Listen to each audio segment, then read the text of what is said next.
tonight we have the Four Kingdoms. Very excited to have this incredible display of 2XKO and a little display of regional pride. As you can see, we've got our 4 teams: the West Coast, the Central US, the Northeast, as well as the Southeast. Everyone represented. And the first match we're going to have going up is West Coast versus Southeast. And the one thing you're going to notice about this is that 2 players are kind of chain linked together, all right? That means that we're starting off every single team tournament match with duos first. This is one of the best possible teams to be able to activate that Blitzcrank, as well as Yada being able to stick them what is probably their best character here in that Yasuo, as we immediately capture 2, but overextends and resets. I don't know how you messed that up. You saw the characters starting to come together like they had in the new patch here. Gold pass, had an opportunity for a tag there. Nothing to follow up as S1 into the tag again follows through well. My dude was still swinging, looking like Miley Cyrus up there. Wrecking balls time and time again working out well as you try to retreating guard out of that one here. Minigun comes through, but a timely push block from the West Coast. Yeah, you can nerf Yasuo all you want, but sometimes there's dash up air throws. You didn't nerf that. You can't nerf skills. He said, "What'd you do about this, huh?" Oh, situation's still pretty good here as you could potentially rip the zap through it. That is one of the big changes here, but too far for the confirm. Look, that's called fairness, all right? I'm cool with that. What a huge call out here with the super. Obviously being projectile and vulnerable, always nice. Windwall, though, slightly less duration here, which is a little bit less irritating for the Jinx player as you continue to try and set up and dashing forward just enough to threaten Yada from not being able to try and go for something a little too aggressive. JP's just going to have to sit back and chill a little bit, or not, you know. Bringing this to a 1v1 way earlier than I expected.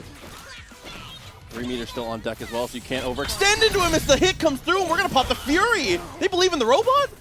Oh my God, I think the up back there was actually unexpected. I was surprised that he was jumping at all. And with a 2H connecting on the cross up there, we're going to set up the limit strike and look for the dash forward. 2H whips, and that might actually be the end here for the round. Here comes the Super Mega Death Rocket. Right, Jakey looking so clutch with it right now. Able to bring that up from a 2v1 situation. Just a little bit more health to go. He should be able to get it though with Chip. Oh, and the rocket goes just a hair over his little tiny head. Blitzcrank's such a small target up top, bro. Big body though, you know. Big shout out to Shinkensu and Supersonic coming through with the raids, by the way. Thank you so much for being here, bringing the audience with you. Tag came through at a very nice timing there. Oh, and actually on the cross-up, the missile's able to save the day. Lucian was still swinging though, so either way, it's respect. Oh my God, the double perfect parry. Is that what that was? Yeah, handling everything. That's the new layer of mix up there, trying to go into the install before you actually do throw out the Time Winder. Definitely the new stuff working out, but not for long. Just a simple dash up throw. A little hesitation there, play mind games.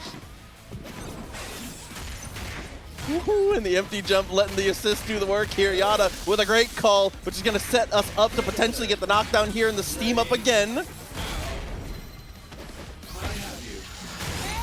That hezzy, bro. I don't even know.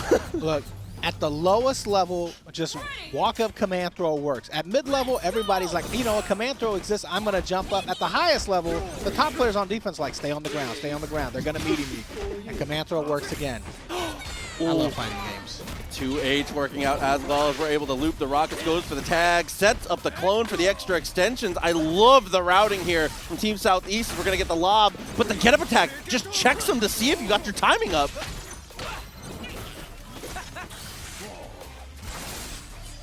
And that's... Lucian teleported back into it here, and now you have to deal with the sandwiches. Ah, the body splash, and still confirms. Wow, the conversion on that is kind of ridiculous. Able to put that 5L out there to connect. Rocket Punch, though, continuing to be the absolute cleaner, exactly what you need. Has steam, but for now is going to have to block out the layers. No, but we've decided it's no longer time to block. Wow, armored command throw. What'd you expect if you teleported over him? We've seen Jakey do it once. Is there another miracle left in the tank here? Had the exact right read on the tech chase there, but unfortunately misses out on the throw. Oh, he's going to get zapped? Yeah, he's not going to be able to block in time. Take your damage where you can. Definitely the correct call. Zap and everything in between. Yasuo finds the jab and resets with the throw. Not enough to kill, but still, situation a bit dire. Yada blows the mix up. Oh no. Could have gone for the super there and just holds on. Forcing the break there too. You're not going to have anything else. He's up away, setting up the Chappie. Everything coming up Jakey right now, but the life totals starting to build up a bit here. That gray life all the way back. Oh, went for it all there. Desperate attempt at the level 3. And you might have been able to save that for the team super potentially, but I mean, with as little health as Yasuo has right now, and don't forget, this is a best of 1. And I think that's a touch too far. It just barely hits. That wasn't far enough. Yada, oh my god, rips the super. Is it enough? It's not enough. Going for the super right away was a genius move because obviously Jakey was going to get Fury. Oh, and Jakey with the perfect placement on the super there afterwards. Yada with 2 Galaxy Brain plays in a row, but how could you possibly expect a third? Oh my god. Bro, that first match, so exciting already. All the way through here. We'll see if this Vi Ahri ends up being the correct call. On paper, it is certainly the strongest possible character matchup they could have sent in, as we said. Yeah, the difficult thing to consider here, oh my god, yeah, in the character matchup, doesn't really matter. You got a great backdash like that. Well placed. Yeah, the biggest thing to note here is it's a best of 1 every single time, right? It is a first to 1 game, so you don't really get a lot of second chances. You don't get a chance to adapt. You got to show all your cards right away. Yeah, instantaneously the kitchen sink. No need to kind of wind up to it here. But the other advantage of that, too, is that whoever wins is warmed up a little bit more, right? Yes. Something you definitely have to take into your considerations here is trying to step on through that forward S1. Can't quite close the distance there, even with the strength of the command movement on the current patch. Jakey is finding a way to win the neutral here again and again. Really smart break there to just kind of stop the momentum of Jakey. We've seen Jakey's comeback potential against 2 characters. Oh, the confirm with the chopper was so sick. And then with the long throw of the chopper there is able to extend the confirm. Blazy gets hit on the ground. This is a terrible look right now. Yeah, Blazy might have tried to up back there to avoid the chopper right behind him, but you already know up back is death in this game. I'm still reeling about that route, bro. That relaunch of the chopper was so sick. I don't think I've seen that before. Oh, and just the double 5 Ls for the confirm here. Not going to be able to finish, though. Quick block was so sick to be able to avoid the overhead, but Chappie from behind. Another interesting aspect to this match here, the second game of every team match is going to be a duo versus a solo, you know? That is true. And it's the classic argument of like, solo is better or is duo better? Is duo kind of, you know, kind of untapped potential? Blazy here, unfortunately, even after missing 2 combos with the electrics, is still able to turn things in his favor. Again, missing out on a little bit of damage here, but still, Super Crater Maker's going to do a decent chunk. And I think today's one of those days where we're going to see a couple more drops. Oh!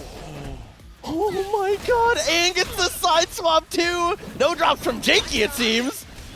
Yeah, I feel like we might see a couple more drops than usual from some of our elite players, and all of these players are elite.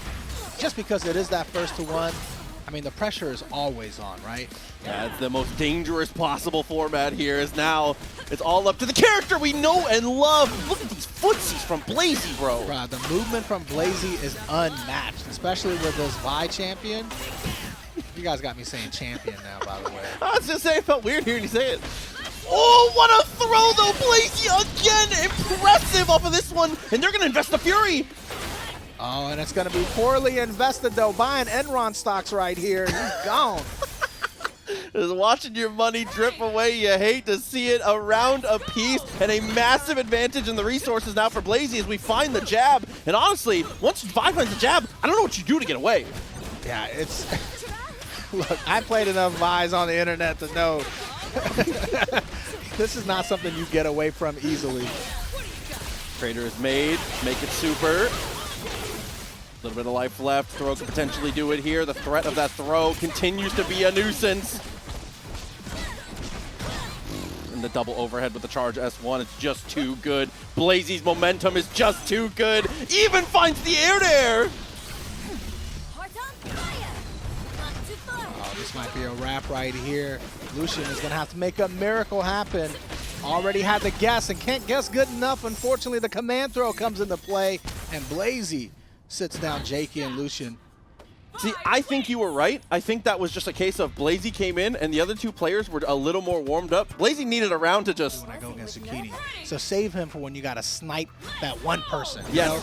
I'm so glad you... The first time you throw out Braum is going to be the most effective of the whole tournament. I agree. Yeah. Oh, follow up here though. Samij finds that opening touch. Optimizing with the jump loops here. Certainly going to end in a limit strike. It's just who's going to be the one to take the hit. And it looks like it's going to be solo Ahri for now. Force stand and the late overhead forces the break, and Blazy trying to take back advantage with the 2H.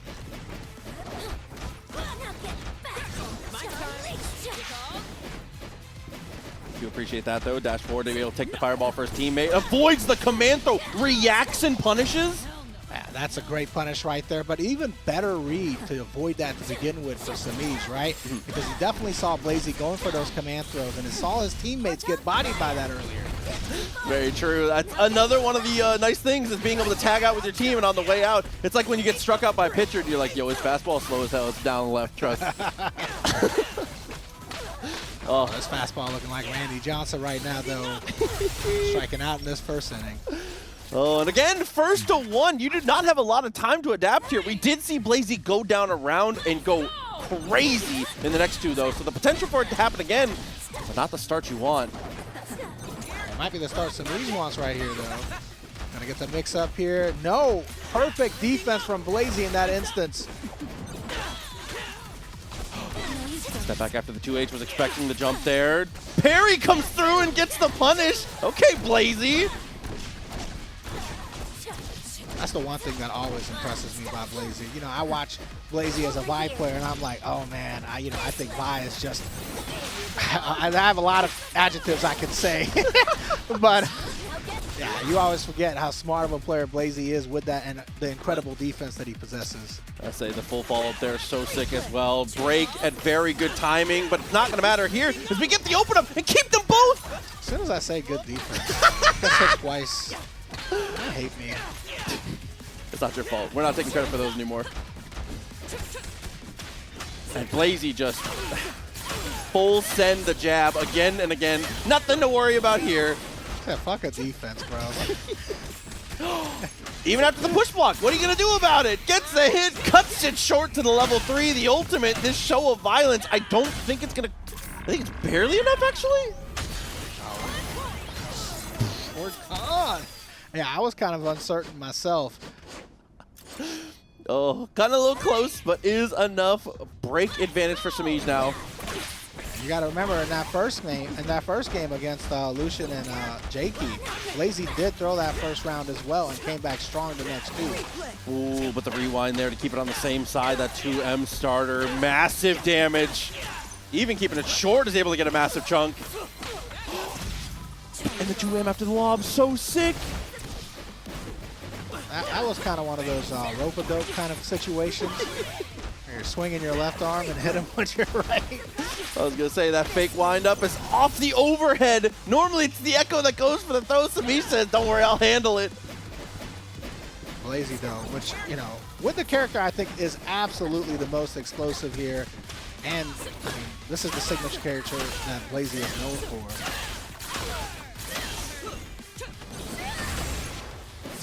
Oh, what a ballsy get-up attack, too. That might have been the biggest get-up attack I've ever seen. Being able to stop that team super, the assist super there.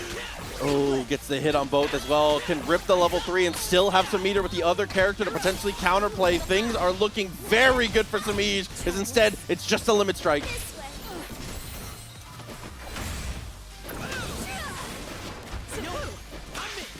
Blazy crazy, finding it difficult to get in here. And then one more throw is going to be enough for Samij is going to be able to take that one and get a lead for his team. I say the full send jump in with the reset throw. Incredible stuff. The Ahri, the standout performer. Samij's Ahri strike throw was about as good as I've ever seen from anyone in that set. Compositions for them, and this is one of them, and one of the strongest repeats, I might add. Pink, very, very good with the Alawi Echo. Definitely one of the best. I mean, I've seen this team win a couple of tournaments before. It's pretty good. Situation looking a bit dire here, though, at least in the early stages. Samij is going to commit the bar. No more meter to the name, but with the limit strike, it should build it up. Went for the low block a little too early there. Had to go for the break. Oh no, and the high-low game working out again. Ahri just full sends the box jump here. Pink, unfortunately, he wasn't able to do much about it, and Echo might be dead here. It's going to be close. Yeah, going for the super here. Should be able to finish it off. I feel like so far we've already seen Pink get opened up by 2 overheads, and Samij might use that later by getting hit. Off the jab, it's a really good start.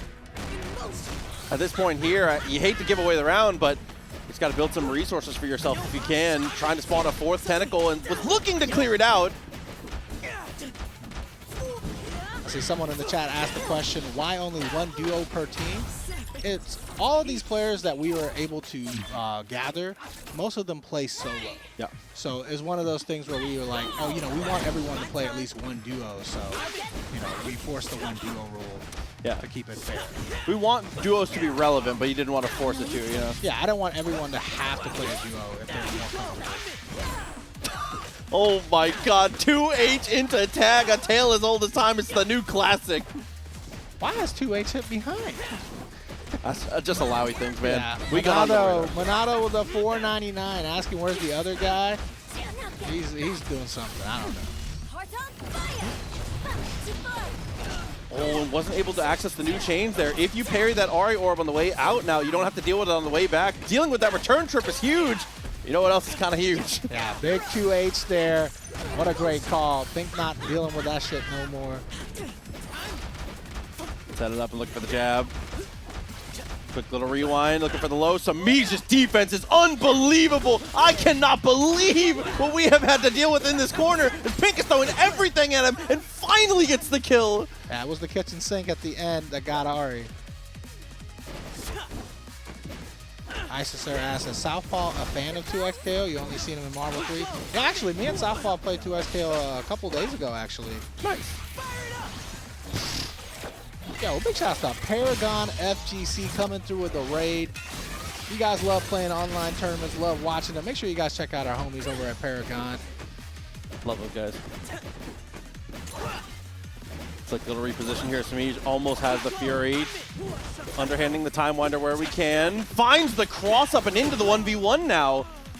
And now you're in a situation where you're thinking about, am I going to use the Fury in this? No. Oh, you are! Said, I'm risking it all just to die right afterwards. In a 1-to-1 with a team that can limit strike like Samij's, I do respect the idea, though, for sure. This is a team that generates a ton of bar at every single stage here, no matter who gets the touch. That's true. And honestly, on Samij's side, he had all the resources going his way, right? Yeah. He had more super meter, he had a little bit of gray health. Not mattering here, doing almost 60% and still having the limit strike as the cross up on the charge heavy. The mix up is absolutely evil.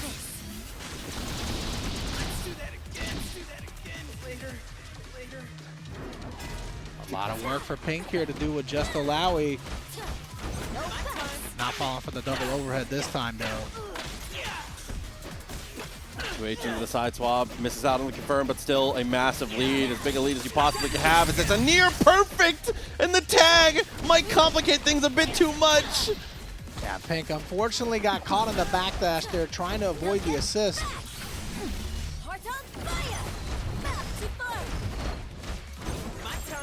Oh, Pink's like, nah, you already tried to overhead me a couple times. That shit ain't working on me no more. Stop it. They cross up, ended up working out, found the parry, but that's the rest of the Fury bar out of the way. Unties the shoes and gets them both in the confirm. Oh, this is so huge right here. I wish this is where Pink still had Fury. But it's so winnable. All of a sudden still has the last tentacle to work with here, and that final command of motion might signal the final chance. Yeah, I mean, you really only need one hit on each character here, so this is almost even. Great block on the overhead. The pressure is so strong, though, and the push block saves.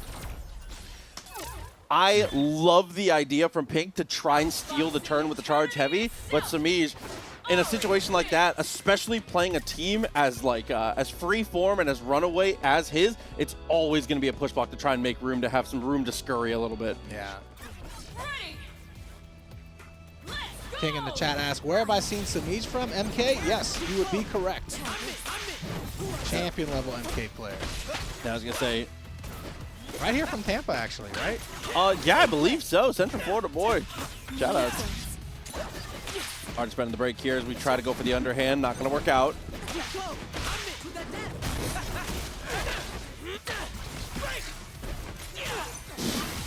Knocked down after the Helmbreaker here. Underhands it and finds the throw again. Situation looking a bit dire here for Samij. It's going to be a knockdown, but chooses not to go into rock bottom. Instead, it's just going to be that strike throw that Alawi is so potent in. Bleed off to such a strong start. I mean, no wonder he's the reigning champion of the world, obviously having taken down first place at Frosty Fostings. Yeah, going down the list, beat everyone. Everyone was there. The absolute best players in the world were at Frosty Fostings, the biggest 2XKO tournament in person so far, for $50,000, and Bleed took that shit down easy. I mean, not easy, but as easy as it can be. Timing after the rewind was super clean. Managed to block it out. Samij's defense again. Really the standout performer here is trying to avoid the Helmbreaker, but you see Bleed with that extra little touch of movement to be able to close the distance.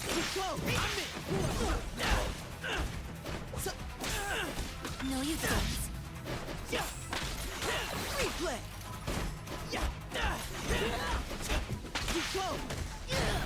Oh, and the overhead and the tag a little too strong there. One character away from Bleed, bringing it back for his team. Jump heavy was perfect. Calls the assist to be able to negate the push block there, and absolutely should do it. Back down to the earth, but doesn't get the tag launcher. Let's get that launcher, but not able to convert off of that one. Oh, and suddenly we're just in this by a little bit. Not a lot of life to play with here. You got to be perfect.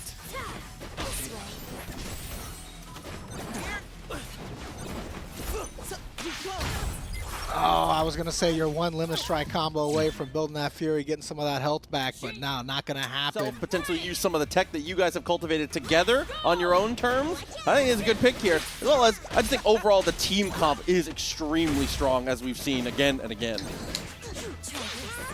Yeah, we're going to see if it works out here, though.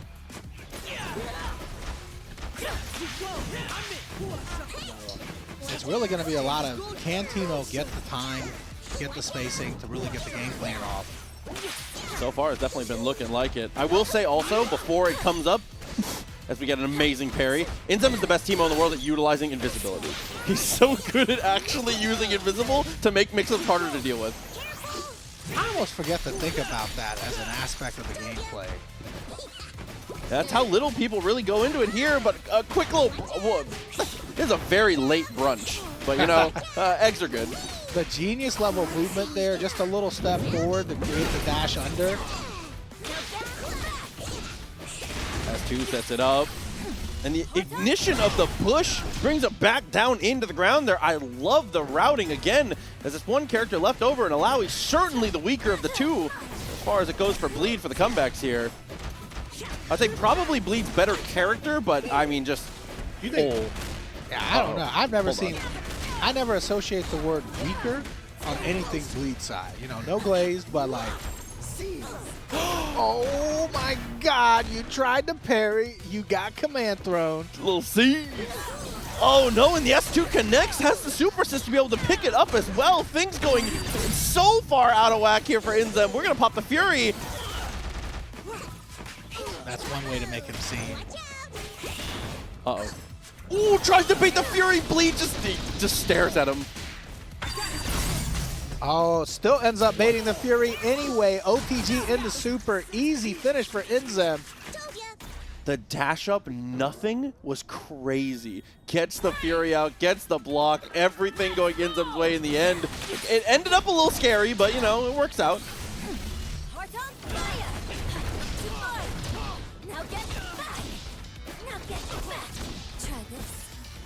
Excellent limit strike here. Build up that break meter a little bit faster. Overhead, overhead. Smart. Yeah, why go for mix when same thing works? Not a great look here, though. It's not going to be very much damage because of the starter. Quick little lob and flips on for the overhead. And this one, conversely, is going to do a pretty significant... Oh, if we... Once again with the command throw. I like that too, cutting it short just to make sure the super is absolutely perfect. Inzem a bit behind now. That's the one thing that's always tricky is if you get command thrown earlier, now you're thinking they're not going to do it again. They're going to bait me. They're going to meaty me this time. So I'm just going to sit here and block. Oh my god, nothing personal. Tries to teleport past that rewind, not gonna work out. Inzem with a big start and forces the break. Now I think you can Fury if you so choose, but it's gonna hold it. I think it was better call to hold it against both characters for sure. If it was down to one, maybe.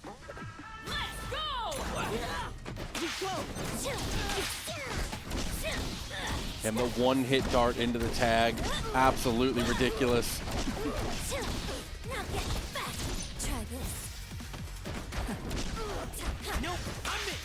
Continuing to show off the consistency here, even after the push block, is going to be able to go for the tag and set up for the sandwich situation. Nice defense from Bleed, though.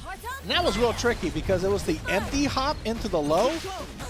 Right, that gets so many people because you're expecting to feel that high block first. Feel it is correct, too. That there's a certain impact to it connecting. I don't know. I don't think the game has vibration, but you can feel it in your hands when you're supposed to block a hop. What a confirm, by the way, on the air-to-air. Was able to link in the jab to make it work. Darts connecting here and able to kill. Fury still a possibility, though. What a tag there off of into Ari. Absolutely perfect here. Actually misses out with one extra on the jump loop there, and the overhead finds the mark. Yeah, Bleed's definitely not out of it yet. And the reset here works out. That was heinous. Was that an intentional I reset? think it was, because he went late Helmbreaker very intentionally and was ready for the super. All of a sudden, the one-on-one situation, Bleed seems like he's in a better position right now. Good jump away, though. And the delay. Bleed's trying to bait something big. Little pop of the parachute, missed out on the air-to-air. And Tentacle Slam gets the hit.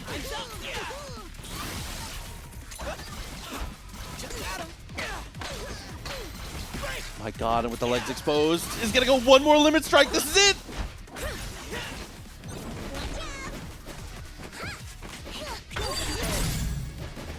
No shot. Fury already bursted here. Inzem just got Fury for himself. He fixes the combo. It was such a weird one. Still manages to make it work. I thought it was just going to be a straight hit. And we use our Fury to continue the combo here, going right into the super. Inzem is not. That's not human. That cannot be real. Yeah, there's definitely some supernatural shit right there. Inzem representing North Carolina well. That's my home state. In the conversation, I'd say maybe only Warwick has a better one. I think some of the most common things you hear about, oh my god, no way, not a start like this, but we do get the punish, no problem with the tag. I think one of the common things you hear about when you're playing against a big body team in other games is like, oh yeah, but the team loses to the back button, right? Yeah. Not Light Wisp team.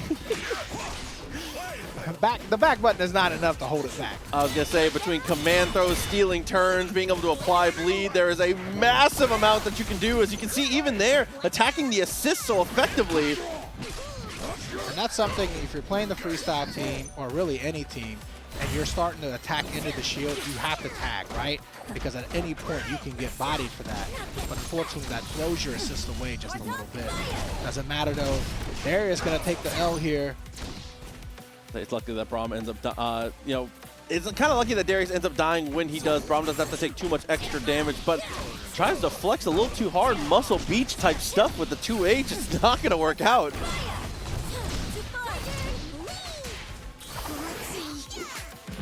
Smart 2, you know you're not going to kill, so you might as well optimize, get the mushrooms out. Gives you the badge progress, even if it's on block. As you can see, the throw in the corner and the round in Enzem's pocket. It is set point for the Southeast. Oh my God. All the hopes and dreams on Light Wisp shoulders right now. This team got some big shoulders though. I was going to say. We're cool. We're squatting a cool ton between the two. I got it. No way they don't. The block after the darts, charges up the S2. That's the number one thing you got to be worried about. Do not get involved in the car crash here, as Braum's going to find the hit.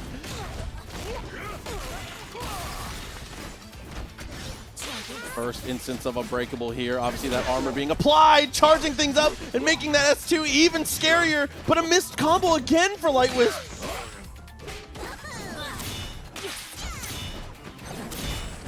There it is, calling the Darius assist there, and that's what you got to worry about as soon as you tag in.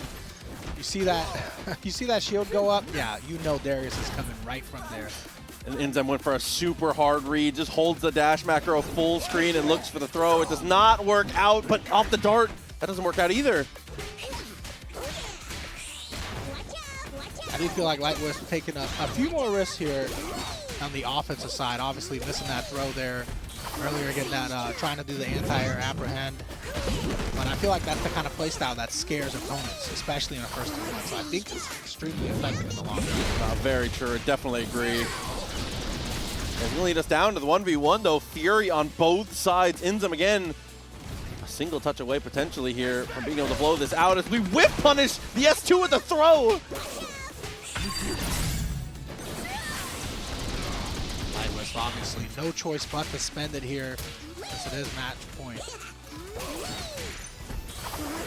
Mushroom setup and runs the limit strike one more time. Here we go as we tech chase the back throw back into the corner. And Enzem and the Southeast 5-2. The Northeast now facing off against the Central US, the mid-best facing off against the Mecca here. So as the duos are up to bat, I do like this though from the team of the duo here on the Northeast is that there's a lot of comfortability for Crocs and Socks, as this is Crocs' main team. They are going to rock the 2x assist though, so it's going to be something very comfortable, very known as Darius. Look at the damage already, man. Starting off strong there. I mean, it's actual damage, but also mental damage just to see your health bar go down that much, right, to start the round. Oh, and ending in a limit strike too. Just you couldn't write it worse. It's a time to hear though as we neutral tech, wake up with the normals, and smart for the back assist there for Crocs. So even if it is blocked or hit, it's not going to interrupt whatever Diaphone's flow is. That's important as a duo, is to place your assist in places where you're not going to actually, you know, run it down mid. Yeah, what a trade there in Diaphone's favor.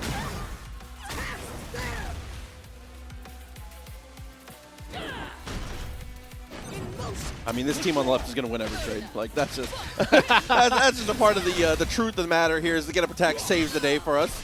Oh, and the air apprehend, the jump apprehend. You know, there's been a lot of conversation about, oh, how do I stop by? How do I? Maybe. I don't recommend that as the consistent strategy, by the way. It happened to work out. Any aspiring 2x KO players, please don't practice that. Oh, the delay into the low. I like that. 3H used the fireball. A little bit of damage. A missed opportunity, but too bad. Double assist, though, is able to make 2 tentacles. Diaphone off to the races. Rock bottom.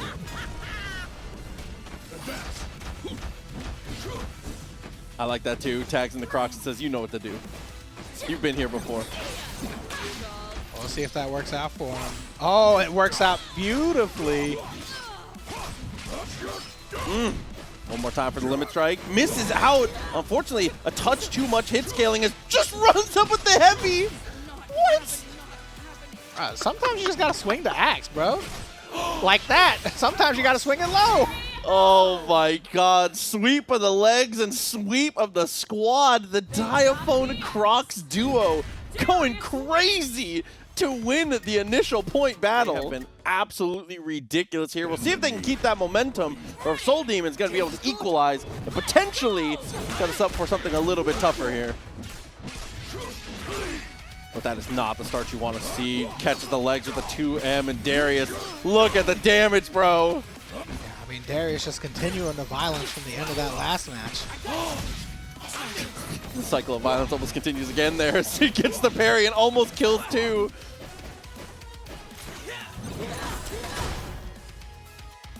Damn, double assist? That's all it takes? Yeah, Soul Demon trying to proceed a little bit carefully here.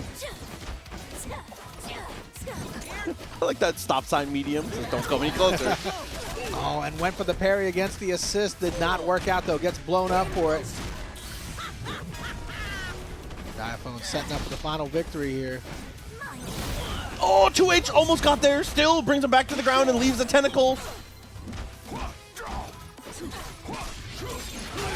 can't dash up. Darius players are going to swing again. I promise. Oh, I was going to say, it's always going to be the double up, man. You got to be careful. As now you can see Croc's doing a really good job of just letting the assist do the work for the most part here. Is just standing at exactly close enough to be able to threaten with some of these long-range Darius normals on the dash up. And Diaphone, perfect so far in the sights with the assist. As you can see, even there, calls the tentacle, gets the anti-air.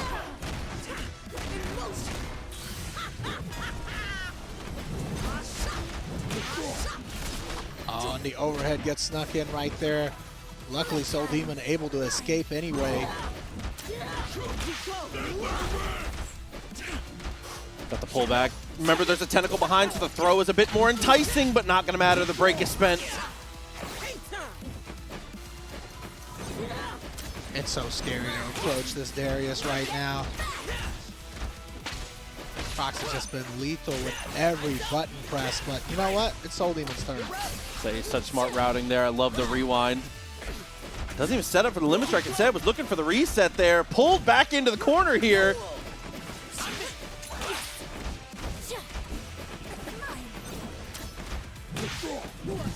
They're just ripping double assist. Yeah,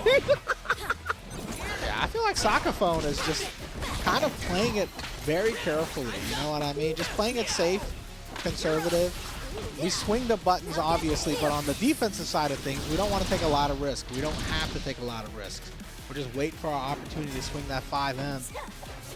No overextensions if they're not needed. As now you can see the step back forces the break. Oh, and went for the throw there. Huge punish from Soul Demon. Clean connection here, leaves behind. That rewind saves us out. Still not enough to kill as we set up our limit strike. Diaphone at that point, I was going to say, you just got to full send something. Looks for the jump in. Does manage to find the connection, but unfortunately not on the legal man.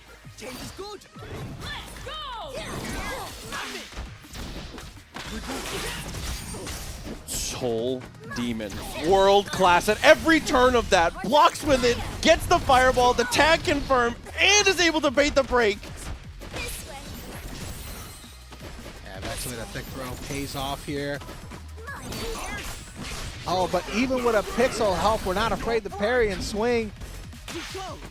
That was unexpected. Wrong super, yeah. Maybe wanted for the headless. Not gonna matter though, as Diaphone says, you're gonna do the wrong super, I'll handle it. Yeah, Diaphone coming in with the broom, cleaning things up here.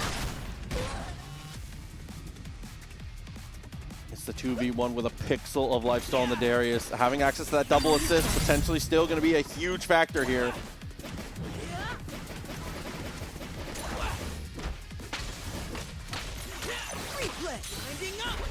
But with that Fury, we'll take our damage where we can. Does run out in the end. Still not enough to kill.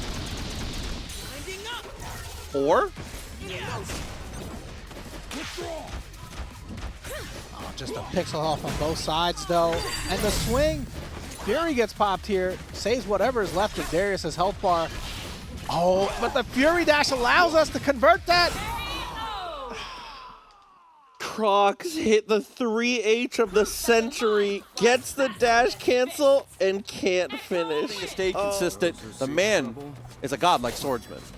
That's true. I mean, the Yasuo K7 has been kind of carrying his character pretty hard. Even with the nerfs here, I think he still believes in this team. It's funny that after both of these characters got nerfed, he's like, I'm going to switch to it now. Listen, Tong, I thought this character was dead. Yeah, no, character's never dead. There are no dead characters in this game, bro. Left the clone for the rollback there, rewind, but oh my god, Soul Demon with a quick little drift is able to get around it.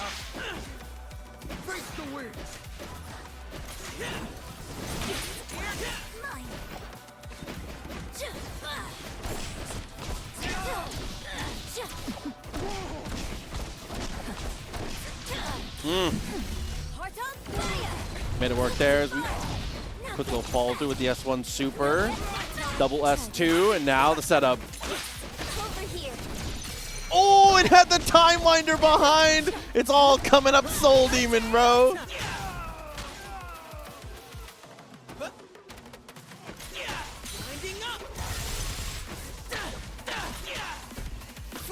Just like that, the momentum continues, potentially going to be able to close out the round here. It's not enough to kill, but the reset is not going to go their way. K7 finds the throw. But unfortunately, that initial throw is not going to be enough to save the day. S2 super, the Spirit Rush comes through. It's a round up for Soul Demon now.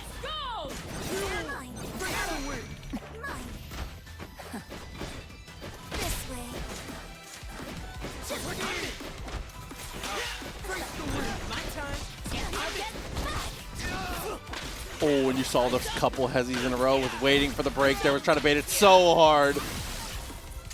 Yeah, sometimes you gotta just go for it, Waiting for the break, costing yourself some damage. I mean, obviously you get a huge advantage if you do block the break, but... Oh yeah, my like... God. Speaking of blocking, that's not something that's going to happen against that mix-up. Oh my god. How he draw an L and then hit you. That was absolutely evil. He shows you the L and then gets you with the low. Nice connection here, though. Both characters involved. K7 back in the mix.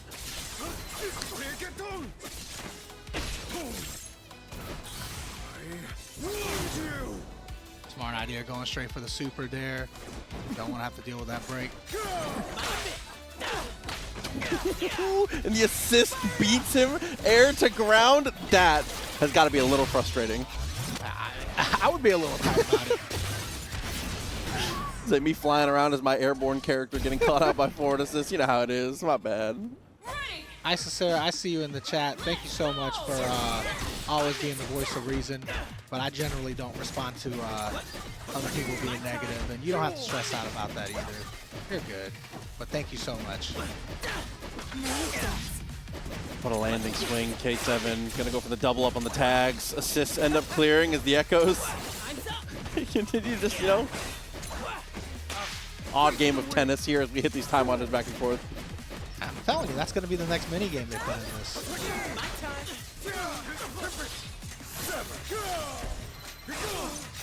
It's time to play everyone's least favorite minigame. Block this mix. 2M. Jesus.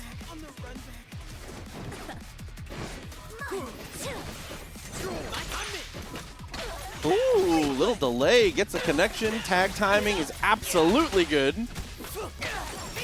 K7, what a comeback here in firm control now as Soul Demon. You have to guess for their life on the next interaction here, but does manage to box jump out.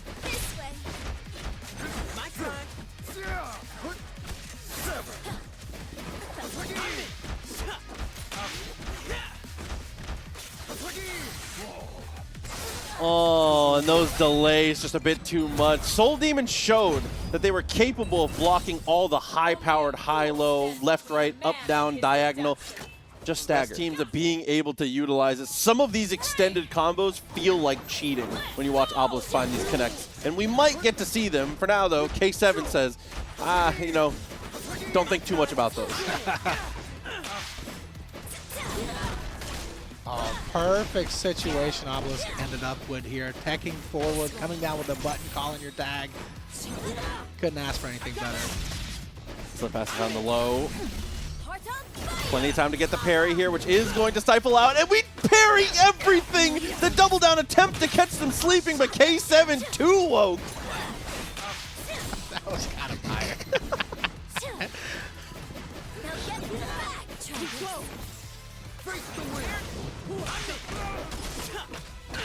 Damn, spawned the tentacle behind, sacrifices the Yasuo's chunk of health there to guarantee his tags laid enough to make sure it was going to come out behind the Echo.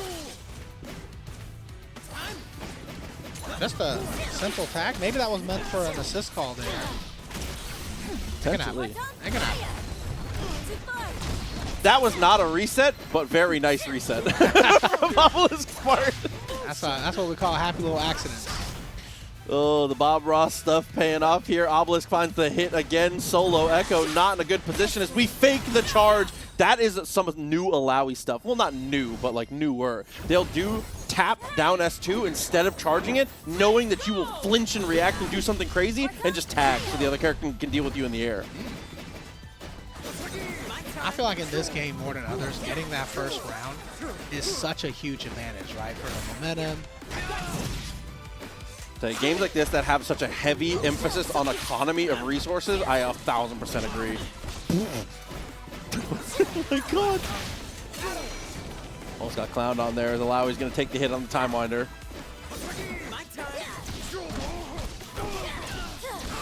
And both of them sliced up, break nowhere in sight. Obelisk having that double down. Damage is about to be crazy. Every time I see the two characters, when they're getting happy birthday, come together because of the new update, when I'm the one getting the happy birthday, I'm so happy to see it. But when it's happening to me, boy, I'm so mad. Oh no, and K7 with the Fury has a single chance left over. He's going to have to make a big guess at some point here. Yeah, at this point, you might as well pop Fury on your own terms. You can't take a hit. You also got so much gray health to come back from. And the throw right there, though, is not going to let you take advantage of any of that. Oh, and that really all comes down to, again, it was the first thing I led with going into that match and ended up being one of the big deciding factors. When Obelisk hits you, the damage on the extended combos is genuinely unbelievable. They are very good at initiating when it's on their terms, but, I mean, these are two characters that can just backdash away forever, right? If they so choose. We'll see if that's the strategy he goes with.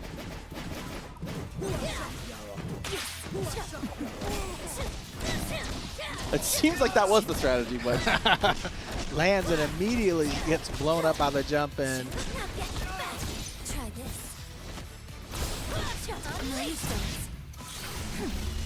Oh, I think we might have just blown a parry there on our wake up.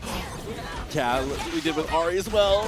No meter, as we double up on the overhead. I love that. I love landing, jump heavy, and then as soon as you touch the ground forward S2, that's the cheese stuff. And using both tentacles in the extension there, maximum damage. Oh, and that S1, I think on that timing, I think that's always same side, if I'm not mistaken. That S1 pushes them. It looks like it's going to cross up, but they just barely stay in front of you.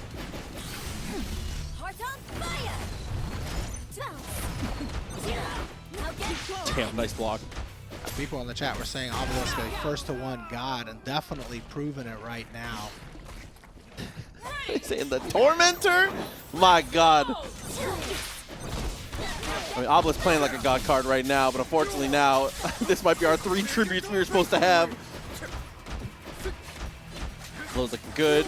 Stance on stance, good movement. Doesn't get much for it, but I like that. Yeah, you don't want to overextend yourself for sure. Obelisk definitely strong on the defensive side of things.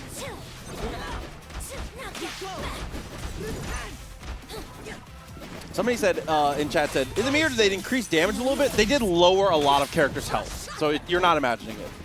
Yeah, like 25 here and there. Yeah, it's not a ton, but it definitely is like, it's enough to where if you've been watching this game a lot, you'll notice.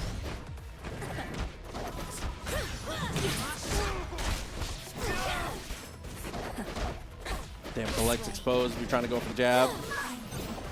Same brain cell. Yeah, synchronized 2x KO. Next Olympic sport. Double up with the fireball. Oh, bro, everybody is so sweaty today. I'm so happy. What a cancel! Maybe he was trying to bait the parry, gets caught out. I think we were trying to think too hard about it. Wow, what a challenge in that situation there, especially after 30 seconds of just solid defense from both players. With the S2 one more time, he's gonna rip the orb to get that extra little bit of damage on the Ahri.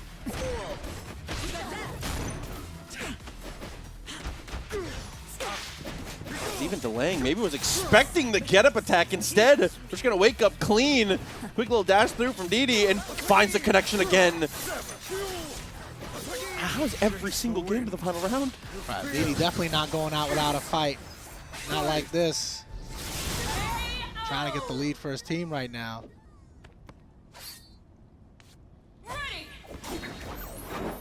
Even on the economy here as at the round start, just throws the fireball. DD with a very aggressive dash forward, but the normal doesn't come out in time. You don't have to dash far unless you're just hard reading the backdash, I suppose.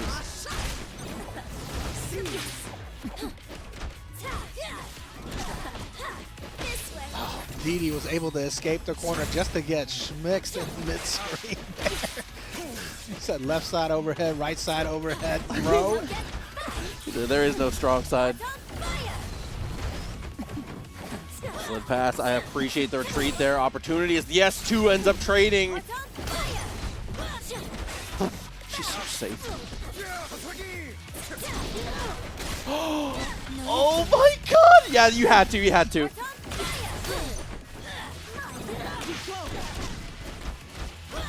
Timed up with the tag there, was looking for the connection. Finds the jump heavy and tries to commit with that double overhead again. Nice block though.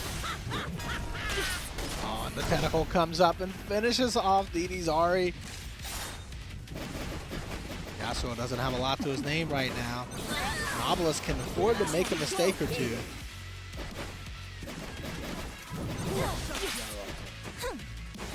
Looking for the throw, but the jump back. No way to be able to get the punish there. Spirit Rush avoids the super assist. And requiring an error, there will be no errors from Obelisk. 3-2 in the set now. We'll see if Obelisk once again can keep the ball rolling here. I don't know if it is no coast, no kings. I think it's no coast, all kings, you know? I was about to say. Pure royalty for the central US team here as we try to reposition off the start. The backdash into the 2H. Love the routing as well. Squeezing out as much damage as we can while keeping it short. On the expose of the low, we're finally going to go for the tag here. Oh, and Obelisk with a good idea there, trying to use the Rekka to clear out the fireball, but unfortunately gets caught out by the cricket bat of Echo, as well as the extension. Extremely smart. There's a lot I could tell you about that, but let me just tell you, the assist call was necessary. Very, very good. That worked out beautifully here. I feel like Obelisk might just see the end to his reign, though. Yeah, that was a missed input on the dash forward there too. Got seized, but I think for sure was looking for the anti-air. Potentially a bit of jitters here as Maze pretty handily handles round one.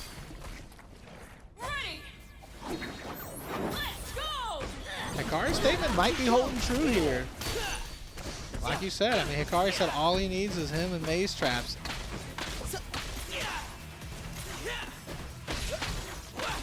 Throw, and of course the clone was close enough for the rewind there, so we get that extra bit of oomph.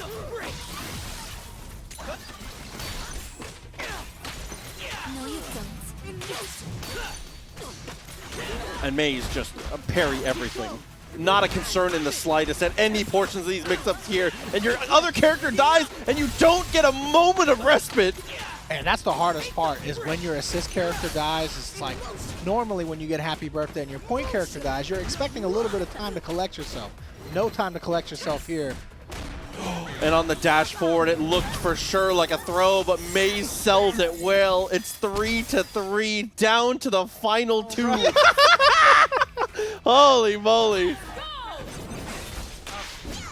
Doesn't even go for the super tag early here. Globo actually is on the freestyle. No more double down. I see.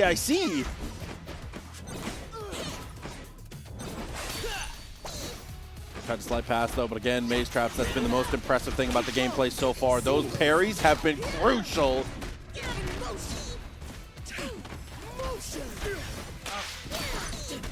Oh, and the parry into the jab there. I mean, maze trap's got some of the best parries I've ever seen. And it's not going to stop anytime soon. Has been ridiculous time and time again. The hardest part about playing against Teemo, though, is that you're definitely going to get your steps in for the day. You know? Very true.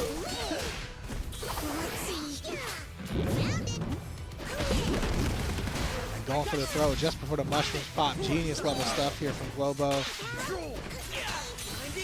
Ah, but Helmbreaker, perfect timing. Really, there's never a bad time for Helmbreaker. I don't know what I'm saying. Truly.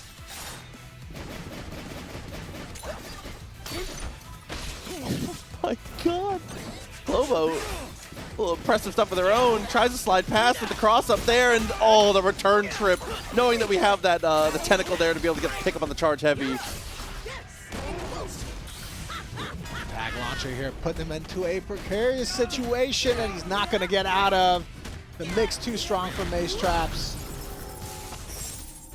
And at that point, let's run through the Rekkas, going through the motions here. Globo ahead on the resource economy, but behind on the rounds. The more important stat falling behind.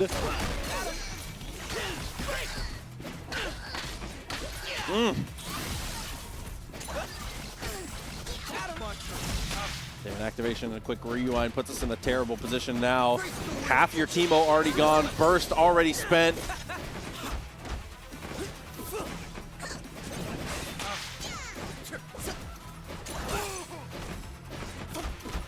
The trade looks for the jump away. Maze again impressive on the air-to-airs here as the assist comes through. Summons 2 tentacles and the assist gets pushed back into him.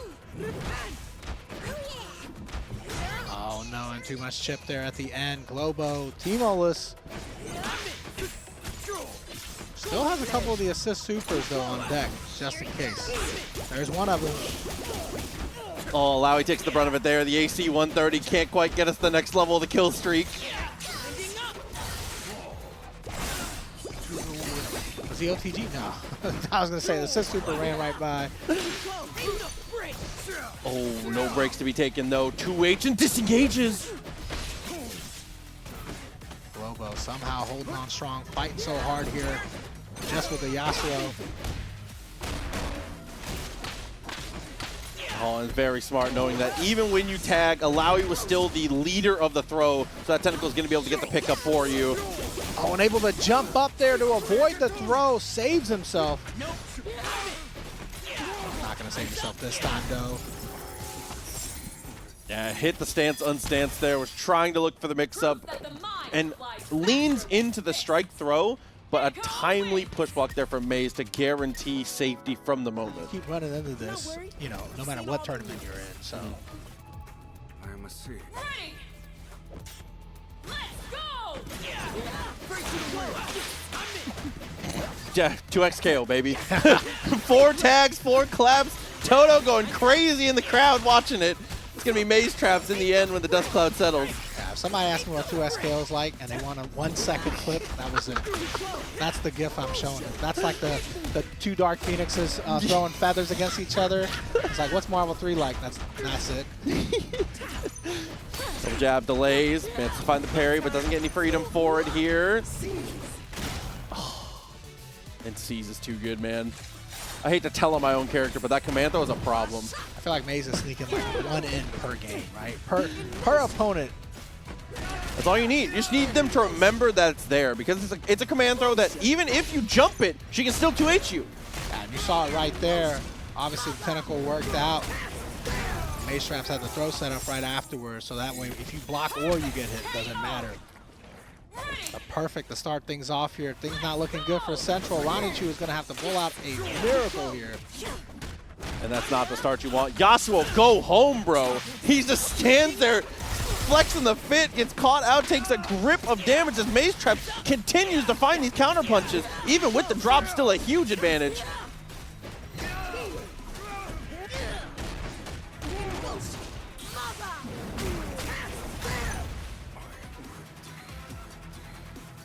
Hikari all by herself. Ranichu still can make this happen. Just need a lot of things to go your way in a row. That's one big one right there. Super assist connecting, able to use the Yasuo's assist as well to be able to get that extra little oomph, but again, Mei's on the counterpunch, too nice with it. Yeah, Mei swinging just as Ranichu tried to dash on out of there.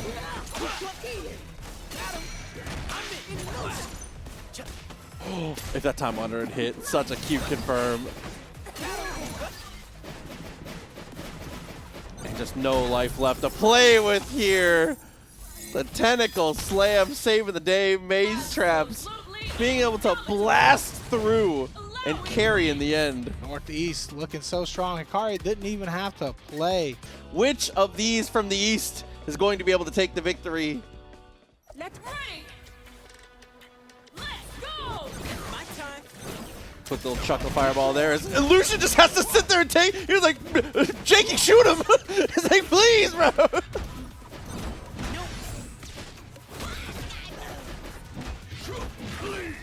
Bleed applied. Oh, and gets the zap. Whiff punish is incredible. Falling up strong here, though, as we're going to set up the limit strike.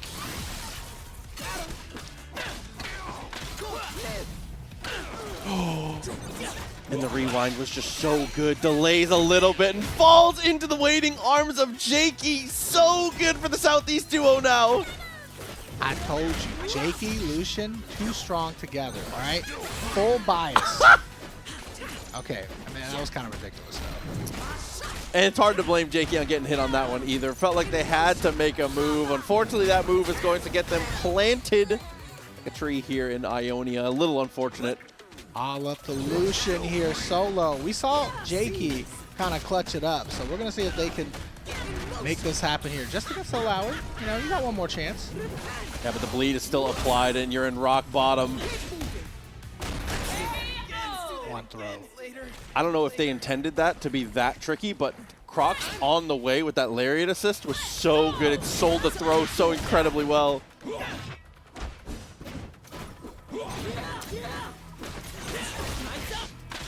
Perfectly placed assist here. Jakey coming in clutch from the back.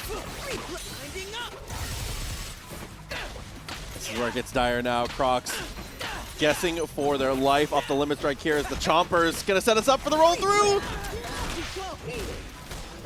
Oh, it's unfortunate. Lucian had the hit there, not able to convert. It's all right, though. Or maybe it's looking a little less all right. I was going to say less all right for the moment here as we charge the heavy to force the stand.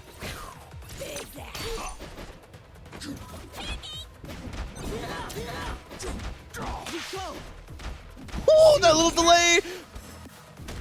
And the assist timing saves the day. Misses out on the combo, but still finds the throw. It's very close.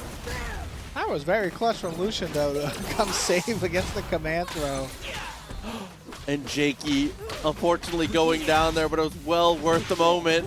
Now, once again, Lucian left by themselves. See if he can make a comeback. That's looking a little less than possible here as we potentially know with the routing we're not able to get the tag launcher, but still it's 3 tentacles. Got one more chance right now. There it is. No chances. Yeah, push block unfortunately tries to help us get away, but Darius is going to land the ultimate and get the reset, and the Northeast duo is going to stay undefeated. The Yasuo start also to potentially buy things out. You have some pretty good 99-second gambits with Blitzcrank assist if you so choose, but unfortunately the dash forward does not activate any of them. Yeah, getting blown up right away there. Tate just kind of went for it all.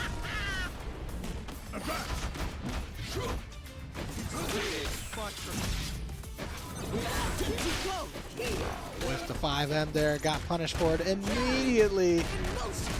I feel like Diaphone and Crocs just, man, they're playing so well together. Truly, the synergy has been ridiculous here. Not a lot of duo moments where they've had drops as Tate manages to stand perfectly in time, but the same situation we saw before, dashing forward a little too aggressively and getting his legs clipped.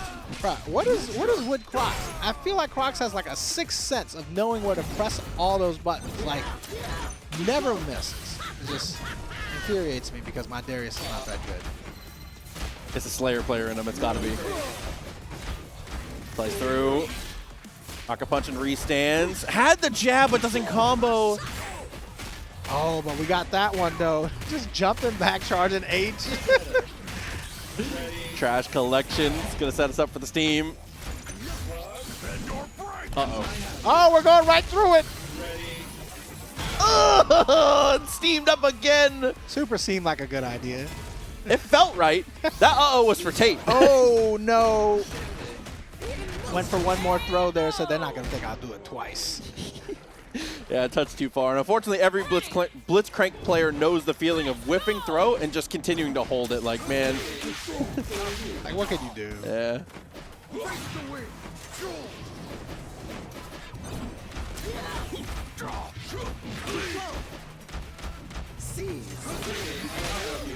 That is not unblockable, but it's unblockable. Yeah. You can't escape it. In my head, there's no way out of it. I know there's a way out of it, but there's no way out. There, you can't. It's not possible. It is possible, but I know what you mean. air to air, air apprehend. Brings us down to the earth as we were looking for the 3H. Why not seize every time? You know, that's 2 seasons in a row, which we haven't seen. But, yeah, neither one of them working there. That's the thing, though. As long as you're expecting the situation to come up afterwards, you still have time to be able to get the confirms.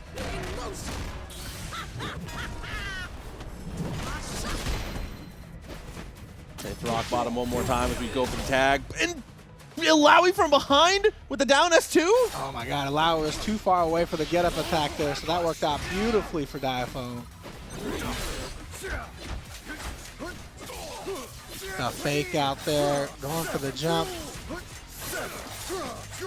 They caught him mashing for the one time here, has plenty of meter. It's winnable for sure.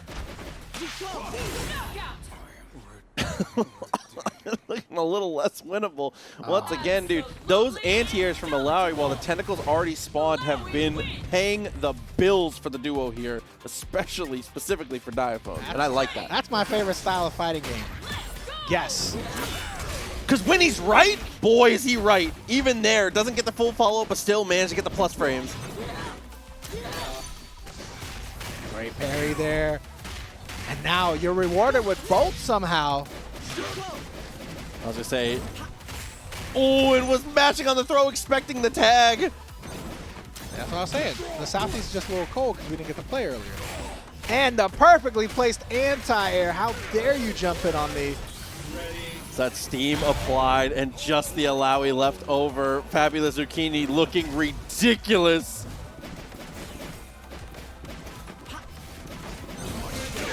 Is that throw? That's my job. You're reading the wrong side of the screen. You know that you're Diaphone. I'm Zucchini. my God, dude. Still got him here though. Tag timing is perfection. That's gonna be a limit strike in a dream. Oh, I thought it was gonna be another. Oh, there it is. You thought right. I'm mixing it up, bro.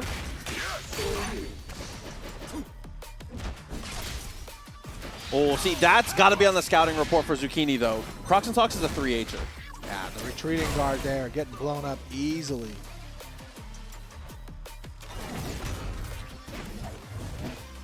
All right, down to just Blitzcrank. We went ahead and did the preemptive parry. Like, this is where you were supposed to throw that arm out. So Crocs gets a little too hard from full screen. Still okay though. Zucchini looking to close the distance. See, I told you, Crocs has some kind of sixth sense. He knows where the buttons are supposed to be. Hey, listen, check him PC. Yeah, this PC's got a time machine. It is. Oh, but look at the sheer amount of tentacles we have to deal with here. Got the jump out and was looking for the command throw. I felt it. Yeah, this is the time I will spend the charge. Carry this over to the next round.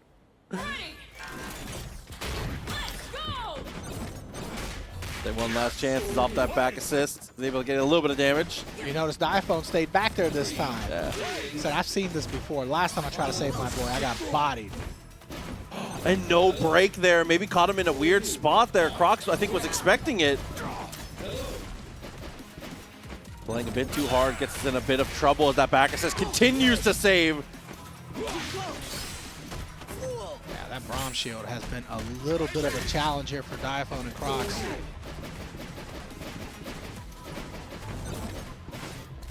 There we go. The smart thing just to back off there. If you don't know it, oh no, not backing off this time though. Swung right into the shield. Zucchini taking advantage. I've never seen that mix before. Got the jump again and baits out the get-up attack. That was such a cute limit strike. What? Scorpion? Oh, and it's double down. I always forget, but Zucchini, he always remembers. Oh, went for one more command throw there.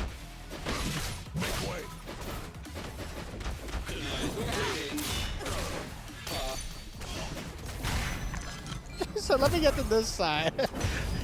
I only need one hit, but this side seems cooler. And the quick little reposition ends up paying the bills. The fabulous Zucchini stifles the duo. Finally, someone's able to stop the reign of terror. Yeah, I was going to say, otherwise you kind of just have to watch him do it. You just have to wait until that timer is ticking.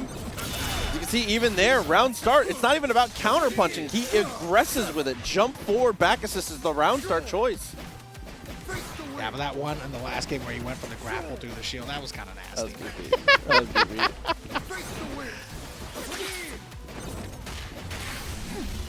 DD with a smart choice here, though. Is going to try and go for the rocket punch, but isn't able to interrupt.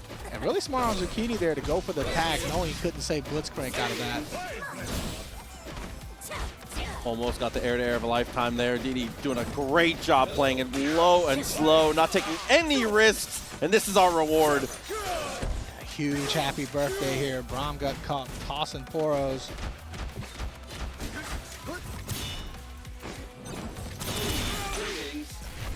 Damn it, even with the assist, but no first world problems. He's just 2+, man.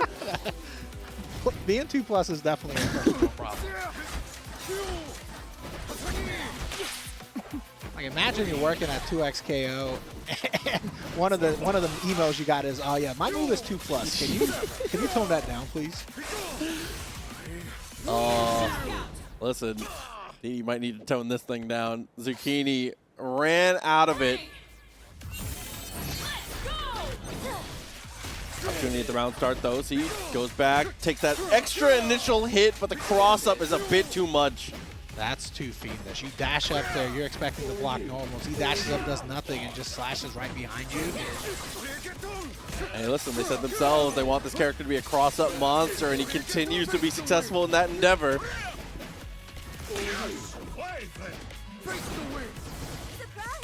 He did Poro nothing. That's a lifestyle. Hey, man. Chill back a little bit. Let your Blitz recover a little bit of gray health. Break might be on the menu soon, but a drop combo from DD is going to overcomplicate this a little bit. It's 3H into the empty jump low. What a block. Yeah, DD able to hold on for that. Unfortunately, he's getting held on to right now by Blitz.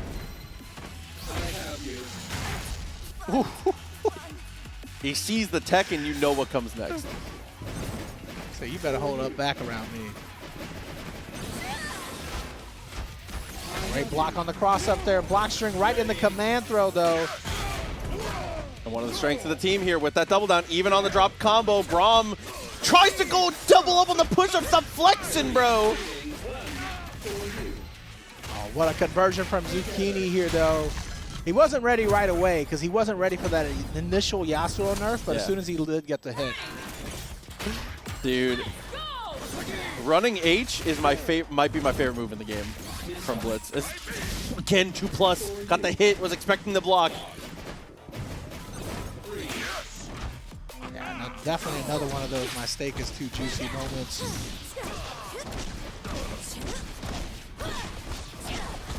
DD with the best start you could possibly ask for here. Goes for the jab for the reset and does work out at least in the beginning.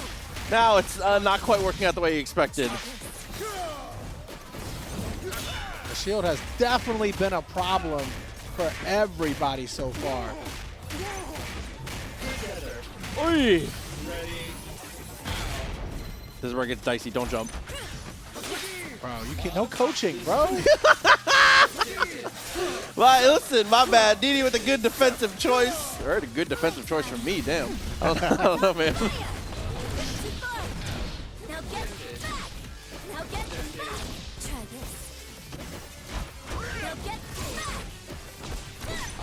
Both characters getting slapped up here. Just got the break.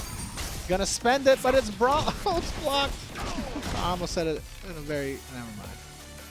He tried to delay so much, but he couldn't quite delay long enough. The parry's gonna help, but it's not gonna save you. He's gonna have to look for that parry again, but on the jump is a sitting duck. What are you supposed to do about that? Both directions. You had to parry the fireball somehow. She's in there.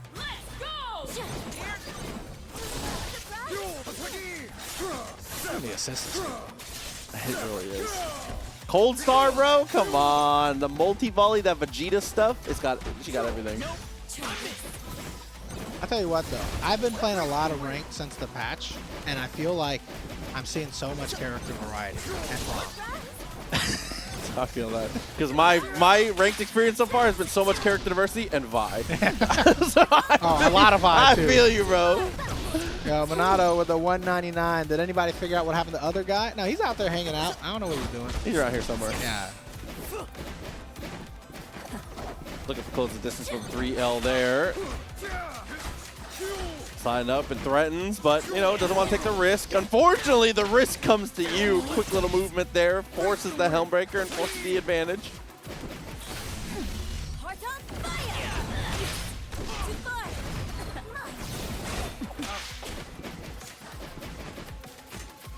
Continuing to get aggressive there. No 2H, little bird watching there for DD, unfortunately. Yeah, I mean, the double overhead. Sometimes you don't want to take that risk in case they come down. Yeah. Or they dash back and try to, you know, try to bait it out. It's going to be a tag launcher, though. And unfortunately, a gray beat combo there. Almost our demise is you get the actual initial hit, but the Helmbreaker hits! Yeah, Yasuo still goes down.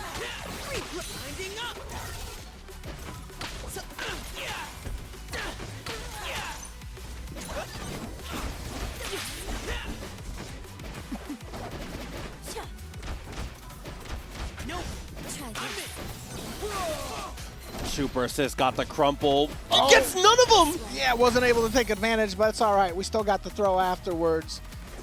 That could have almost been heartbreaking. Air to air goes just a bit far out there. Fury after we see the commitment to the S2. Here comes the orb.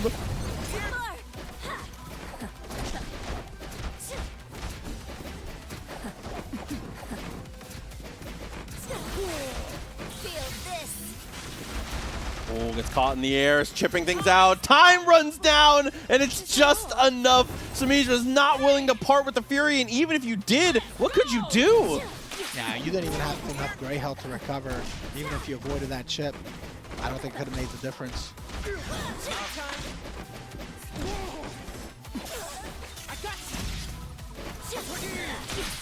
Take 2H and no way to follow up here. Has to reposition. Break up the table for both players as that jump down heavy. I mean, listen, they touched it. It's still one of the GOATs. Touch is the appropriate word for it. Yeah.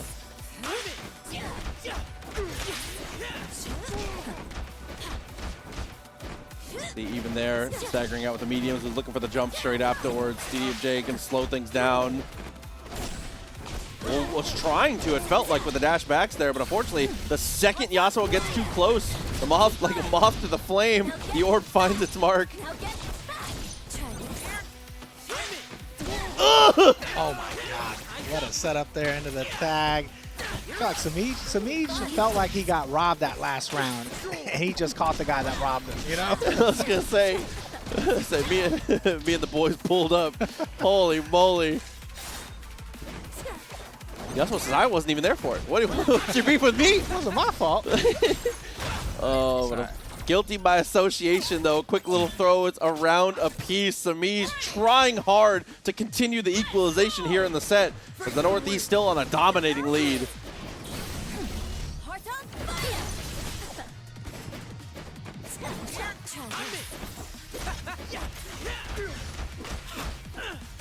The push block hit the fireball. That sucks so much, but still the confirm is beautiful.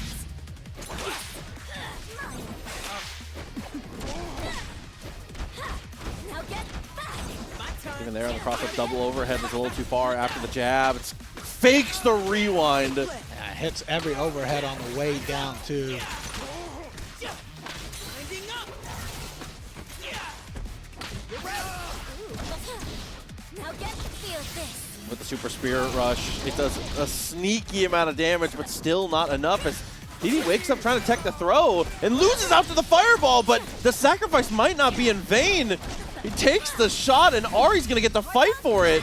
If you can get a great mix-up here right after this, it definitely would have been worth it. Try this. Oh, but the forward tech does work out for him.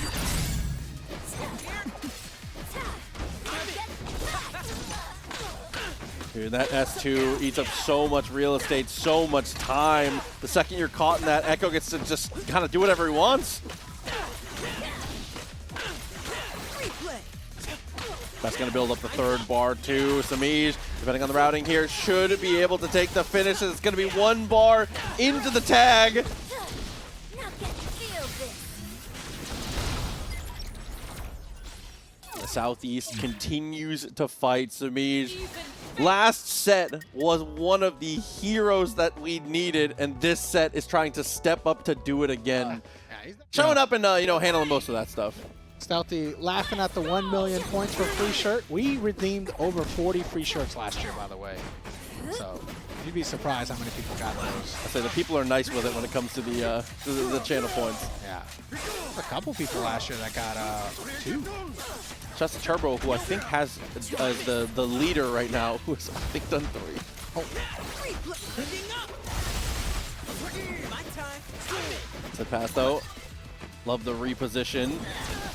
Full send on the jump over, and the assist connects, which ends up being all that we need here. Smij back in the mix now.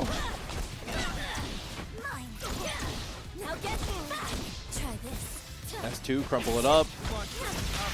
And K7 trying to get very aggressive on the wake up there. Unfortunately, it doesn't work out for him, but I do respect the idea.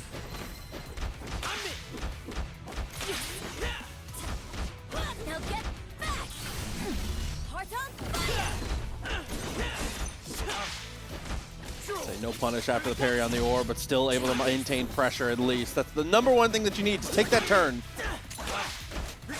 And I feel like that's sometimes kind of lost on players that are learning the game and coming up, is that it's not always about opening up your opponent.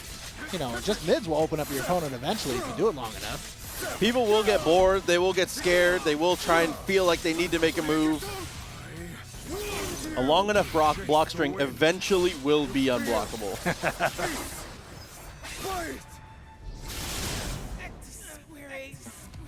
Sliced up though, is K7 able to take advantage now. Mine.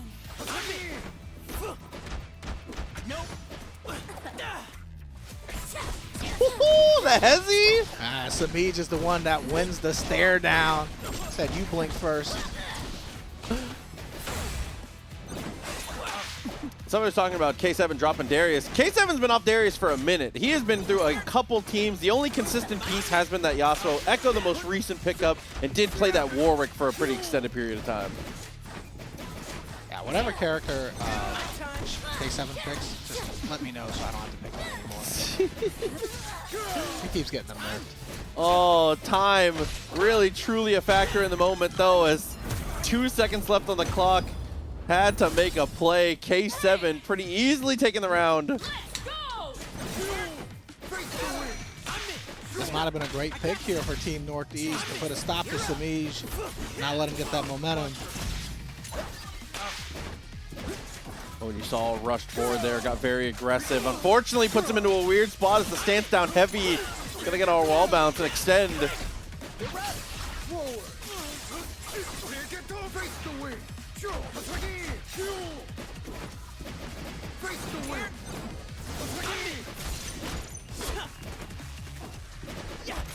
Yeah, Troy, that's a tried and true versus game thing. Is pick what you like and then something broken to support it. Just luckily, K7's character he likes is still pretty good. Yasuo, I don't think will ever be bad. I don't feel like I feel like we're at a point right now with the game where every character has a lot of strengths. Agreed. Now get back. Now get Even the weakest characters find their place and have absolutely reasonable places in the meta. As you can see here, quick little cross up. Finding the punish on that attempt at the get-up attack. Too far. Now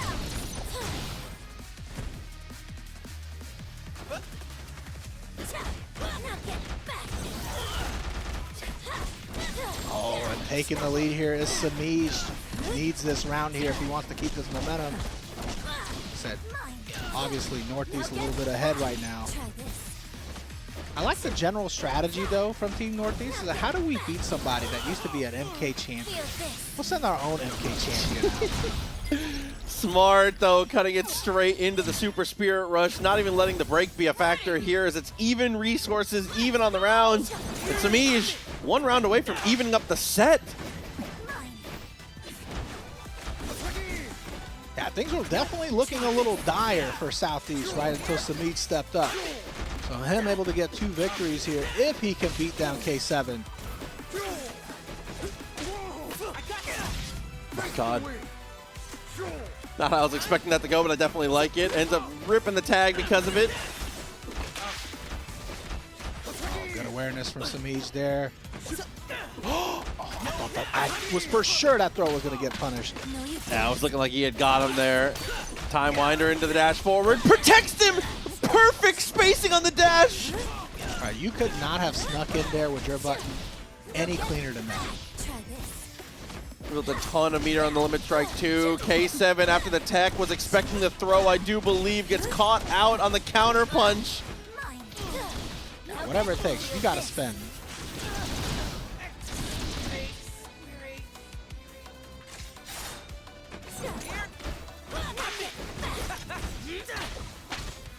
Yeah, come on. Leaving the clone and not using it is actually villainy. It's so stupid. Something about Samij's, ability to keep his composure at all times, right? K7 as well, though, I guess. He's a nice lob kid. I think. He should have beat him. Yeah. Oh, and he's going to beat him right here. Blocking the break. I was looking over, and then it was over. I was like, dude, I was not expecting it to end that way. But it's even once again. The Northeast and the Southeast, the East Coast bloodbath leaves it down to these final 4. I'm so glad that everybody's playing sweaty today. Everybody wants to win. The extra couple bucks, the regional pride, everything's coming together for Samij. Yeah, like I said, every player participating in this is going to be winning $100, but the winning team will get $600 instead. So it's a huge separation there. You want the win. Each, to be specific. Each player. A lot of extra bread. See there, I was looking for the air-to-air. Air-to-airs and parries were the name of the game top to bottom for Maze. The mix-up was as good as anybody's, but really, truly, those defensive choices to get past were the deciding factor.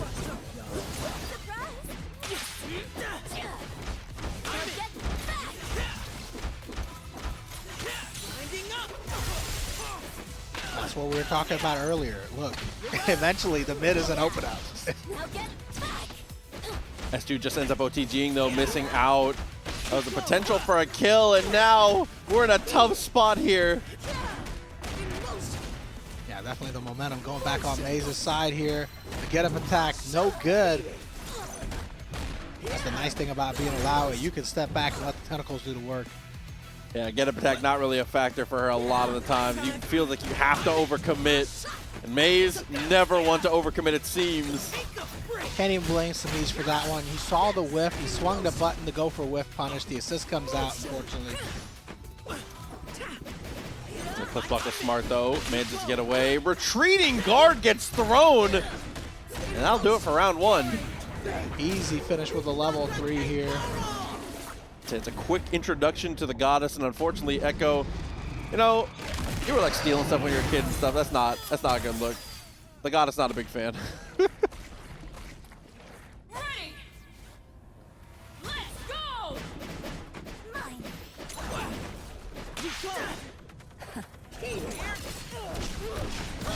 Star for Samij though, getting that breakout right away. Potentially going to give Maze Traps another one though before the end of the round.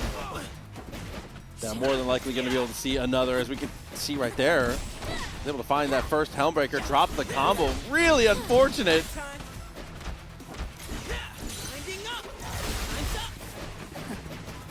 Often, I feel like you get an opportunity to get such a clean punish, right? As you do when somebody whiffs a throw. And you've got to be able to get full damage off of those every single time.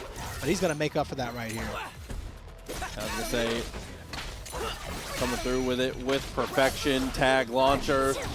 Potentially more than enough. It's S2 into the Super Spirit Rush. Tag forward, went for the throw. Unfortunately, Ari was already in the air. Ari's still in the air, but in the wrong way. Not in the air on her own terms. Not much life left to play with for either player now. I love the way we tried to actually keep it controlled in the corner as the Fury is spent. All right, Semifinal being able to wait this out would be amazing. Unfortunately, the Lowy assist comes in.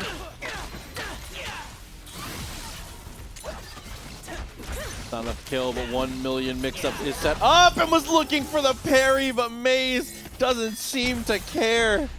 Another clean connection here as we are 1 away from the Northeast punching a ticket to a guaranteed grand final game. The Battle of the East Coast continues here.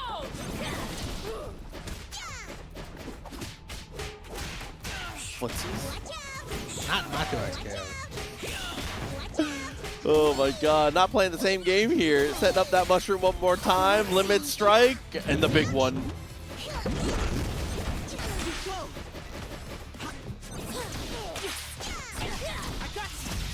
That back assist though ended up saving the day. Trying to chuck out the fireball, and on the roll, see? In that situation, it rolls through fireballs, but you can still get duffed. Those new changes. Yeah, that's definitely a slight nerf to that. Sticking the button out. Pretty good call now. Darts? I didn't even see the darts. You never do. Teemo darts, so strong. Throws the fireball in the wrong direction, though. Either way, on the stand-up, had an opportunity that gets us in huge trouble all of a sudden.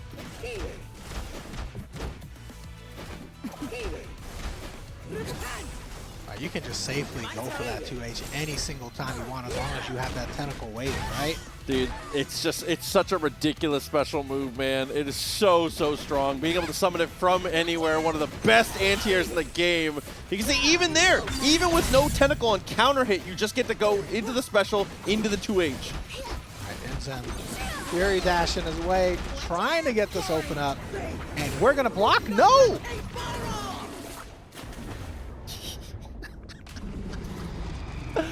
Teemo, another person most certainly not passing the trial here, but has a pixel of life to work with. Oh no. I felt like it could have gone for maybe just a... Oh, doesn't matter. I mean, I feel you maybe could have gone for something there. Unfortunately, with the 3 meters, ends up dying with it. It's no break for either player.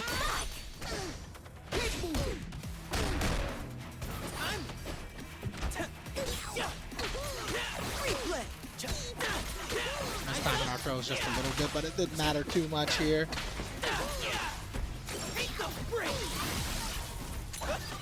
Break has been taken, sets up for the lob, rolls past and gets the hit, ends them down to just the Ari.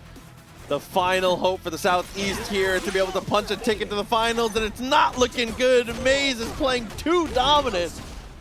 I mean, the last round went down to the wire, even with Enzem having the lead for most of it. We'll see if Enzem can bring it back.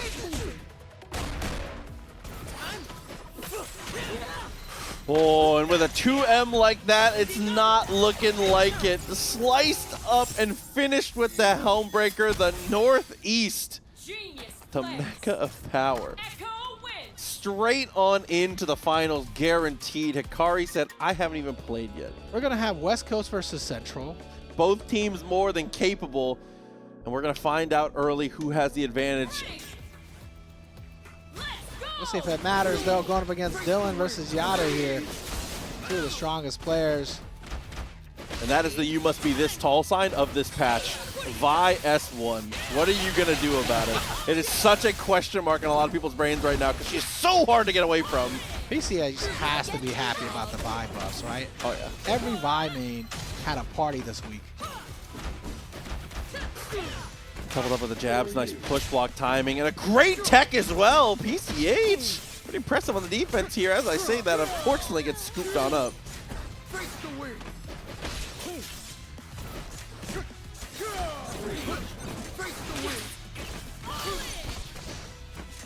Smart, definitely the best option to be able to deal with that there. Charging up is the anti-air 2M.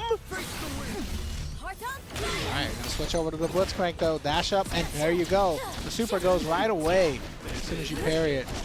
Spacing was perfection. Those AD has been so impressive in this game so far.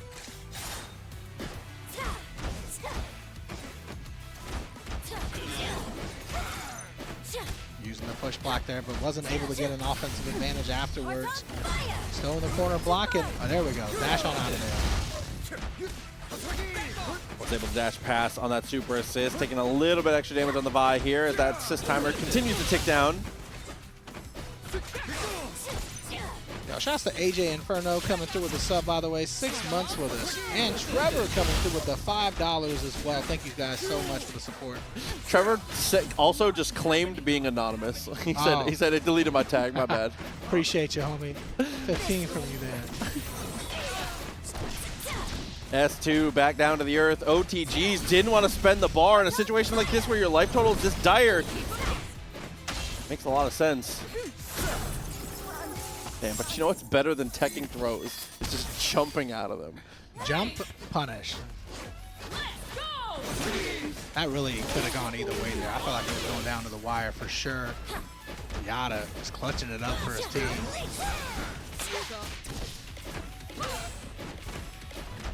Yeah, jump back heavy, definitely a Blitzcrank classic there as we find the low, can't convert it, sets up the sandwich. And maybe miscommunication on the tag there. There was a bit of delay on PCH. Yeah, because we definitely had the hit. Oh, you know what though? It's okay. Miscommunicate all you want. If it ends up in happy birthdays like that, who cares? If anything, it's the best form of communication. Even there, he's able to extend the grounded confirm, knowing that the fireball was on the way.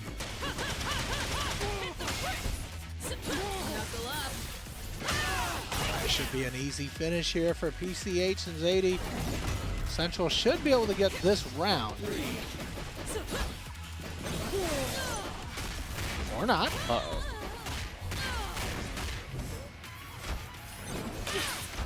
I don't want to count chickens too early. Yeah, see, there's no chicken. You never had your chickens. Count them chickens, baby. Count all the chickens you want. You never had your chickens. 1-1 on the round, even on the resources as well. Back and forth between the two. A must-win here for both teams. You need that counter pick advantage. Oh, no. I hate down backing and a stare down, and the moment I get up, my opponent's like low. It makes me want to scream every time, dude.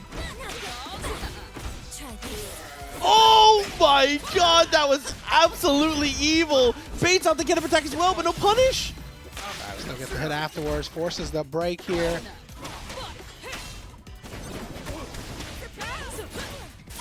PCH is dialed in right now. Situational awareness on 10 at every single turn, and once again getting the hit. Oh my god, I feel like Dylan and Yada went for the let's slow it down route, Yeah. and PCH is like, no, let's go faster. Zadie don't even, he said just push block. Back in again though, forces the stand. Nice push block timing there from Yada to save the duo. Oh, but it doesn't matter how good your attempt at push blocking is. You can't quite escape the wrath of the central duo. You're about to say Central I Florida? almost did, I don't know why. It was bursting out of me. Either way, the Central US is able to take their victory here with the duo and get the advantage in the counter-picking war. 99 seconds, obviously very, very important here. Alawi assists, always something to worry about, but and you can see right away, just making some space, using that S1, gets the initial hit, PCH, first advantage, and turns it into a command throw. Sets up here though, super crater maker blows things up, charges the S1, but Pink with a jump back is absolutely ridiculous.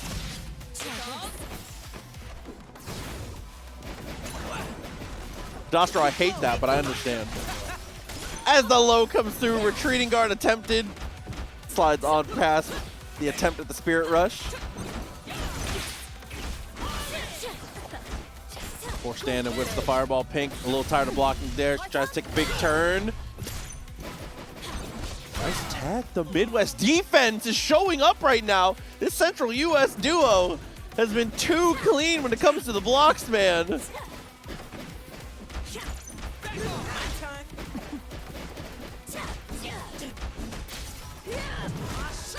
Once again, the retreating guard gets caught out, allowing one of the hardest characters to retreating guard against because of how late in block spring she's able to throw out those lows. Always got to remember, whether it's 2M down S2, so many ways to be able to get caught out. Awkward position here now, though. You find the low, level 3 still in tow, extra extensions. Maximize the damage as best you can. It's going to be very close. I do not think it's quite enough. I think it's a pixel, the most magic of pixels. That or my channel points are gone. Oh no, and my points are gone, dude. It's absolutely enough on the level 3, the scaling. Let's go!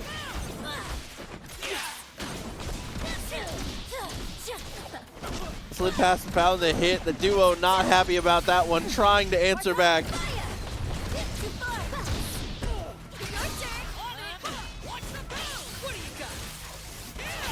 Prepare to make it one more time. Ends up resetting. That was not a clean hit. Oh no!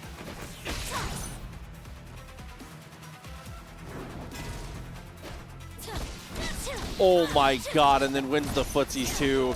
Unbelievable performance here from the duo on the bounce back attempt. Pink not even wasting the fury, because it definitely would have been a waste at that point.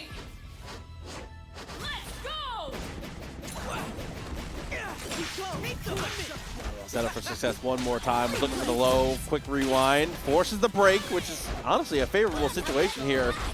Try this. They kept corner, went for the hop over.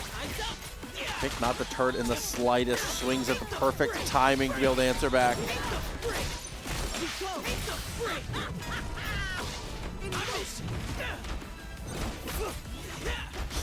Charged up and rolled past. Oh my god, and the down heavy in the air. Ends up paying off beautifully.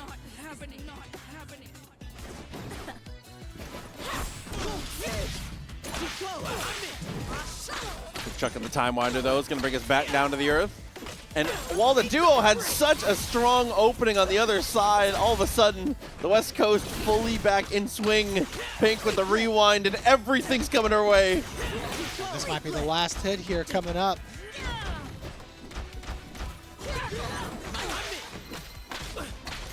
Damn, the change of pace. The Pink was just too good. Fury is spent. Zadie's gonna have a final chance. Oh my god. As quick as that chance comes, it goes. That's how life works.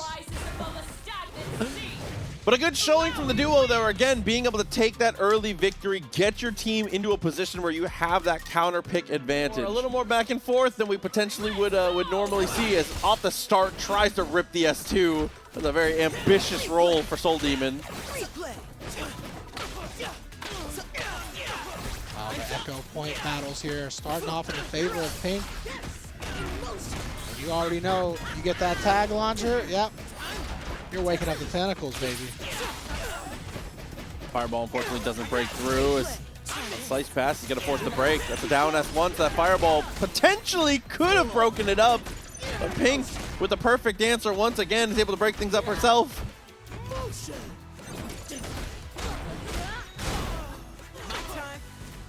Damn. And just everybody gets destroyed by the Rekka, man. Yeah, we never left the corner here, and it doesn't look like we will for the rest of this round either. Well, I mean, we did get to leave the corner, but, you know... In a casket. Forcibly, yeah. Let's get another tree planted here in Ionia, unfortunately.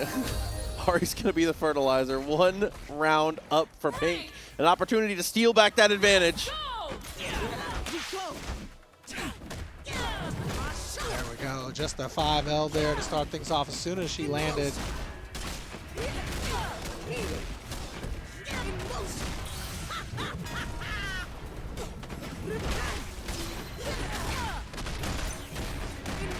Ooh. And the full follow-ups are just looking too good. Pink destroys the first character. Ari does not get to make an offensive choice.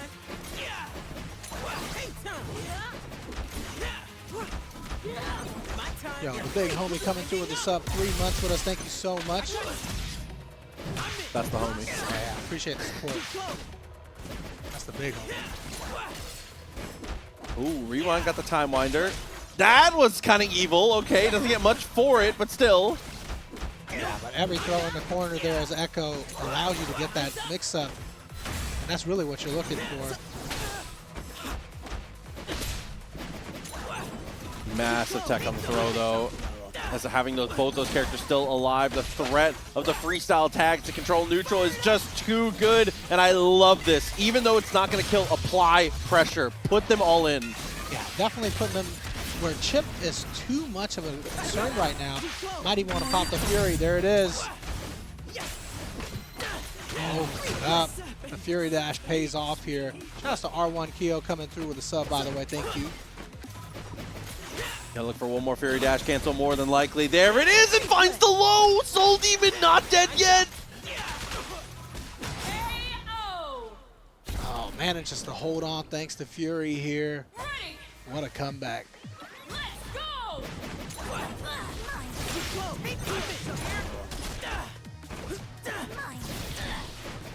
Tried to utilize the take a break, couldn't quite. Slides past and gets hit by the Time Winder. Okay. I wouldn't have been tech and throw there. So, I mean, yeah. That's one of those ones where all you can do is the FGC nod and move it along. That's gonna happen. You got that one. Oh my god. Something else we got here is that fireball punish. OTGs it and was looking for the overhead, but Pink with decent blocks as well as a great retreating guard. Yeah, but Pink losing off the Echo here. Just down to the Lowy, but the Lowy might be able to do it.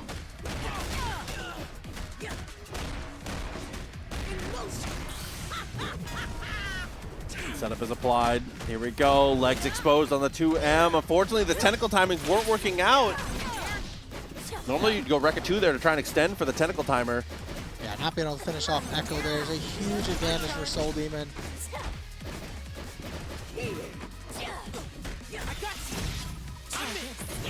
Every time Soul Demon lands, Pink is just throwing that 5L. Knowing Soul Demon's going to maybe jump back up again. Doesn't matter though. That's going to do it. It looked, there was a moment in that set where I already was doing the calculations on who I thought Central was going to send out next. I counted Soul Demon out. What a comeback, bro. She usually does. That character that's more than capable of being able to brute force a ton of these interactions here. Loses out in the early stage, but that's the power of Vi. Take a step back, find the jab. No, you don't.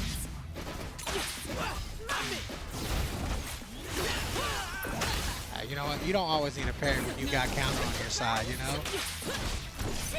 I was going to say, let me just use my other parry real Yeah, quick. I say, oh, did I run out of meter? I'm sorry. It's not over, though. Slid in, no anti-air.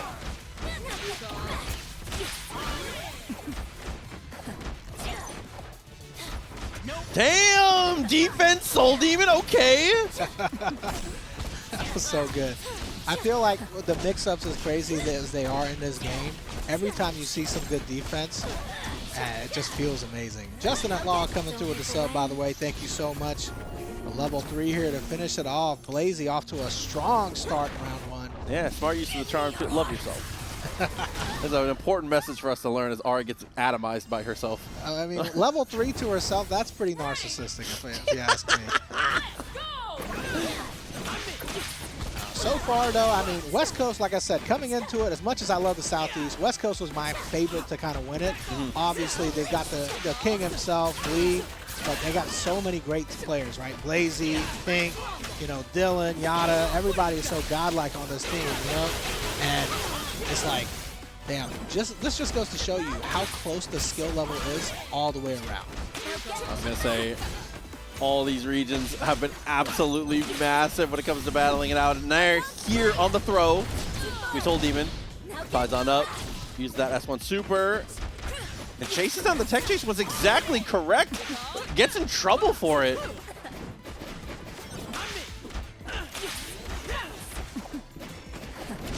Bassin maybe was expecting the parry there. Delays just a hair.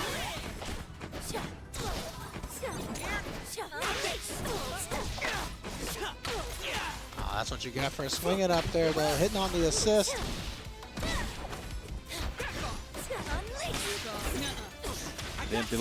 I cannot believe that didn't cross up. Oh, the once per set inescapable command throw. Yeah, It's too good. Off the tick, too, you know? Come on now. Yeah, tick jab in the scramble into the moving forward command throw. Come on, settle down. Getting back with your ex? Oh, never a good time. Getting back. Listen, I'm doing some soul searching. I'm finding myself. 2 rounds in Blazy's favor and 2 rounds apiece. As you know, we've equalized once again. 3 players remaining across the board here. I wouldn't wish it on my worst enemy. Unfortunately, now Obelisk is the one that has to deal with it as it's S1 into tag, but we get the jump away. Yo, shout out to One Tough Andre with the 100 bits. Thank you so much.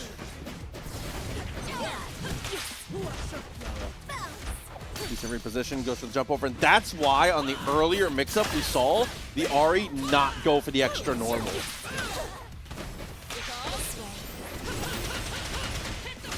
Yeah, good job converting the throw back into the corner here. Really smart stuff here from Blazy. Also, big shout out to Lundus coming through with the sub. Thank you so much. I love that it goes away when you parry. Thank God it goes away. That's my favorite change in this patch by a mile. Here's that strength, that double down though, gets the activation from afar and continues the pressure. Now it's the throw, but the timing's a little off, but it's not gonna matter. The timing's perfect. Sets it up for the second one. First to one, God showing off right here. Honestly, this is one of those the legends are true type of moments. Like, we heard stories, dude. Oh, if Blazy loses this, is gonna come in the chat and be like, I told y'all. Oh, but a missed throw opens the door. We're still alive, and we have a ton of bar to play with. Yeah, I mean, 3 for you, 2 for your homie. Fury might be coming. Reagan Catherine also coming through with the sub. Thank you so much. Jab 1, no follow-up, weaves in, weaves out, and finds the hit. Level 3 on deck. Not going to cast the ultimate, though, for now. It's going to be a cross-up! You can never count out Blazy's vibe. This is ridiculous. I was going to say, Blazy has had some moments where he's considered switching off the Ari, but the one thing that's always been faithful for him, the gauntlets, bro. Oh, I can't. You know what's funny is that I had a feeling that this might happen when he went down to just the Vi, but I didn't expect to see it, you know? Ooh, and the light open up. That's a hell of a way to start. Force stand. It goes for the double overhead and the tag.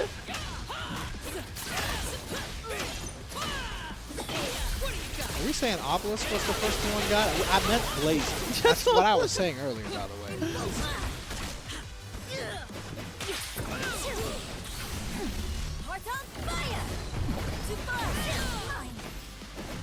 See, Yada brings up. Blazy's dropped every electric, and Blazy's still winning. Who cares? Blazy fully has not done a full optimal combo yet. Just play the character. Who cares? Optimal combos are for combo videos and tech monsters. Right. Fighting games still come down to getting the hit and not getting hit. Oh my God, and Blazy does both in a matter of moments, bro. What a follow-up, quick little jab, and sends him home, says Obelisk was the first to one god. Chance to be able to bounce back. Nothing gives you a power-up more than redemption. Yeah, who cares if you miss the throw punish, you know? Who cares? What does it matter? Come down and get a new hit. He said it's all fake. Punishes are a construct, like frame data. I abide by neither. Nice jab, though. Break him through. S2 gets parried, and oh, finally able to tech. I love that. So ready for the throw. But out of that scramble arises Blazy. Drop my costume, though. The retreating guard gets blown up. How dare you use a defensive option against me? I was gonna say, against the Fox? No. Footsies? Again? Blazy with these perfectly timed movements. And truly, our first optimal combo coming out, being able to hit the electrics, find the damage. We're back. Maybe you do need the electrics. We'll see here. Still have to get past Yasuo, and it's not looking good right now. I hate my players. He did S1 twice. He's no longer is walking. He just is S1ing places. Oh my god, bro. But off the drop, he takes forward, he presses the medium. Oh my god! Blazy coming out in the end. Fortunate turn of circumstance here. A little bit of luck on his side. You need that sometimes. Listen, it's about what you do. Lucky moments fall at everyone's feet. It's the prepared people who are ready to utilize that luck, and Blazy has shown time and time again he's there for it. Thank you, middle school inspirational poster. He got me. Shot's blue luck. Stuff through for low, able to optimize against the wall. Limit strike, more than likely on the way. Not a lot of meter to be able to extend.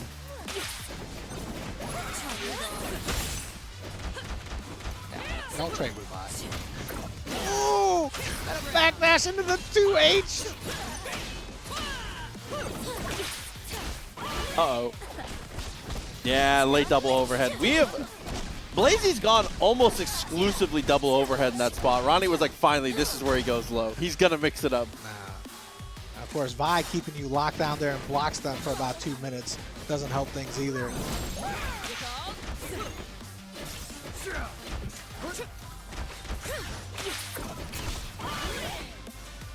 Oh, finally goes for the legs. Ronnie was ready.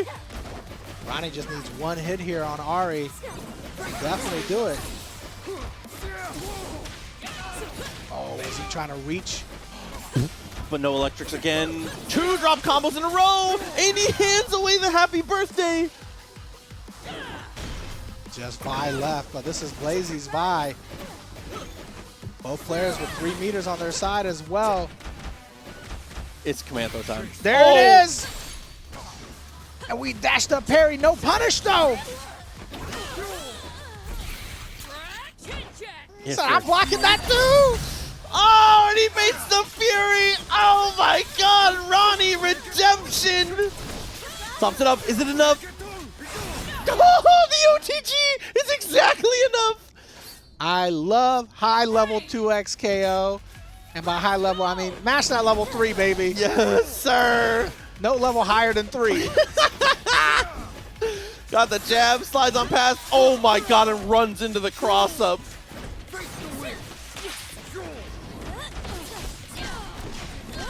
Legs exposed on the crouching light. It's too good, Ronnie. This is your moment. Tag launcher misses. It doesn't matter. Trades twice. It doesn't matter. Oh, this is so huge for Ronnie right now. Getting rid of Vi. If one person was just the scariest with one character and I had to rank them, I would say Blazy's Vi is the #1 scariest character to play against in this entire tournament. It might be, yeah. Oh! Bad news, though. Ari's going to have to clutch up for the one time here. It's not looking good. Still alive, at least.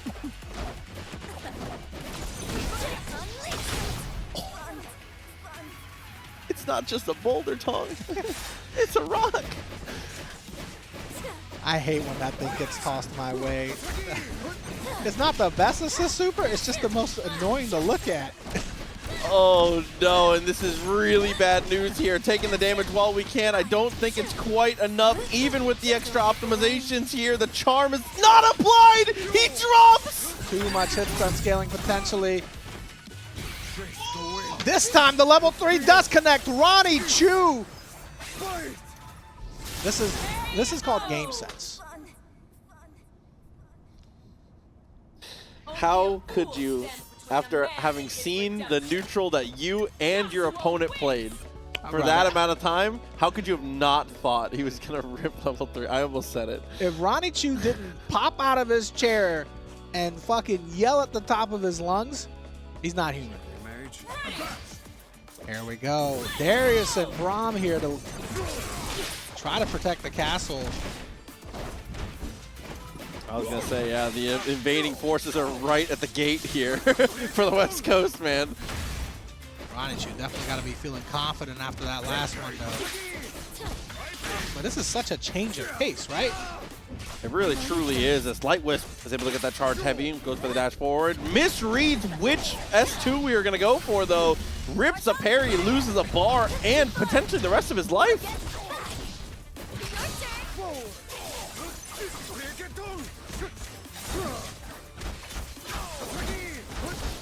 Darius trying to hold on there, but every single hit you block is just chip. That overhead comes down. Love those little dash jabs there, trying to show off that extra bit of frame data. Oh, but a tough situation as that quick overhead comes through. Light Wisp in a bit of trouble once again as Ronnie Chu continues to roll.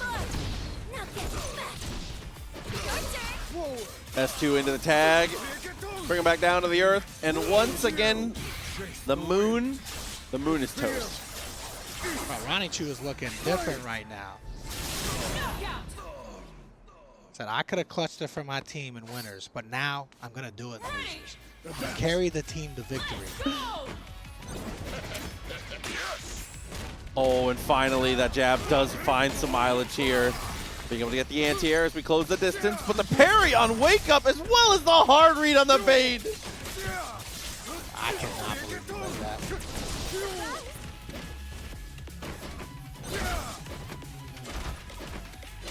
He's got him in the infinite.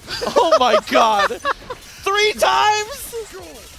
Bro, come on. That's what they always say. If it doesn't work twice. That's just genjutsu garbage you have to deal with, bro. It's just jumping at him over and over. Ronnie Chu is Itachi right now. Trying to breach as best we can with the medium here. Bleed is applied to both players.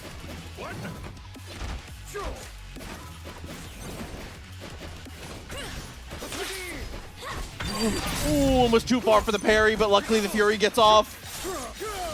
Still not looking good for Light Wisp, though. Gets hit immediately after. Ronnie Chu has all the resources on his side. Oh, sick. I love that route. Brings you into the tag launcher as well. Still not enough to kill, but the time off the Fury is well worth it. Yeah, it doesn't matter if it kills or not. You're not going to be able to recover any more health, at least.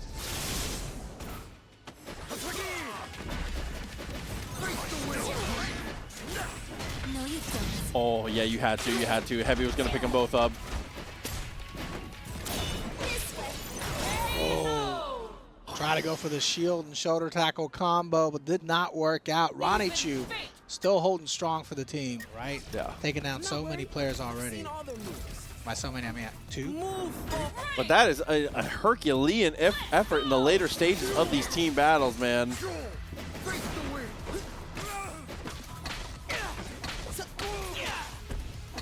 This is where it gets a little dicey, though. Opening gambit goes to Bleed, able to go for the roll pass, but Ronnie Chu finds the throw and finds the punish on the other side. I'm really surprised to see that Ronnie Chu's the one that ended up with a throw in that exchange. That's true. Normally in those situations, whoever's in the middle of the tech chase gets the better of it.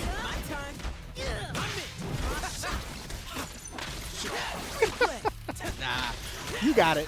And once again, pure evil. That down S2 sets you up perfectly to be able to get that full charge on the roll. And with that clone, the rewind is just a bit too much to deal with.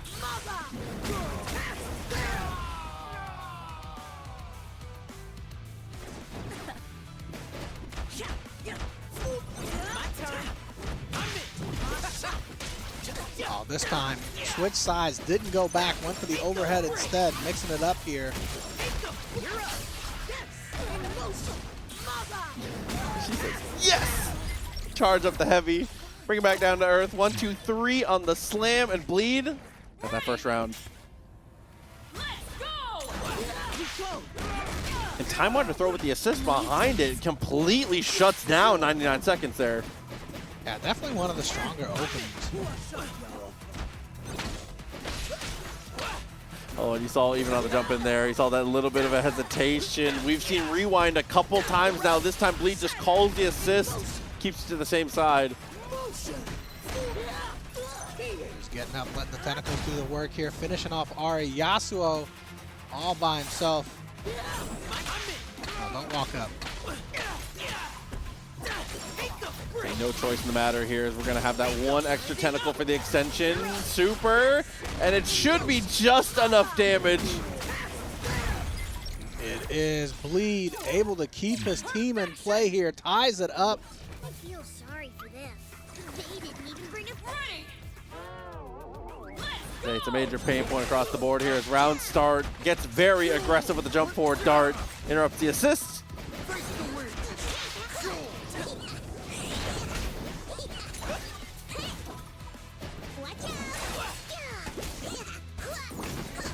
And BMO continuing to do what he does. Annoy from the mid screen. The little extra beat, like flying around the hive, that's such a nice touch. It's cute, it's nice. You just can't say anything nice about Timo.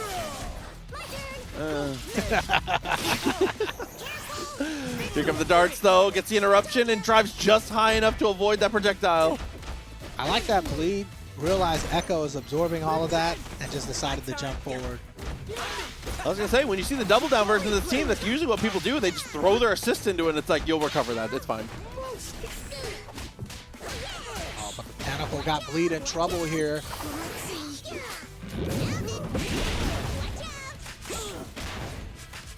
It's time and time again with the mushrooms here. Playing a quick little song and finds the knockdown. Was looking for the reset. Timing was a bit awkward. Oh, the 2H swings in the wrong direction. Timo able to come down. There we go. Things are getting extra sticky now for Bleed. Fury is fully available though. One big opportunity with the 6 meters still in the pocket. Just gets the lazy jump over. Doesn't have to do much, but unfortunately, the commitment, the forward S2 is gonna get us caught. She's gonna build up a ton of badges. So Global gets the round and 2 merit badges. He's on his way right now. Let's go! Huge momentum for Globo's side.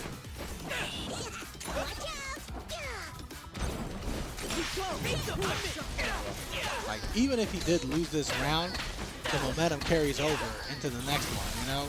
Especially with the badges, so it's kind of like, what do you do? Well, high-low with the clone seems like a good way to start here if we're trying to rebuild. Turns out none of that matters if you kill Timo. So every matchup's the same when they're in block stun. Hi-ya! That's my favorite. Every match is the same when they're in block stun. Ooh, and doubling up with the jabs to find the mark. Not even close to enough to kill, but optimizing for meter.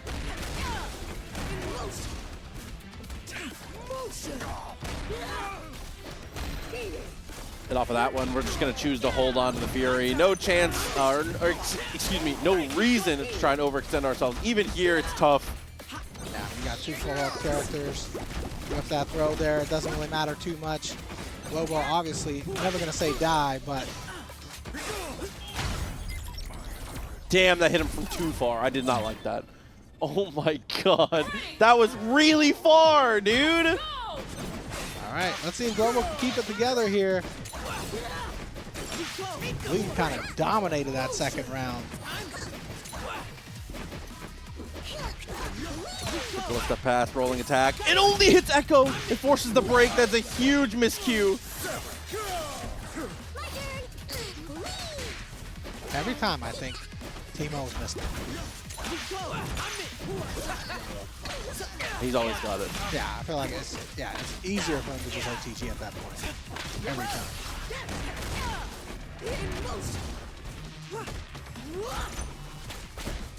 Oh man, we forgot about the extra tentacle potentially.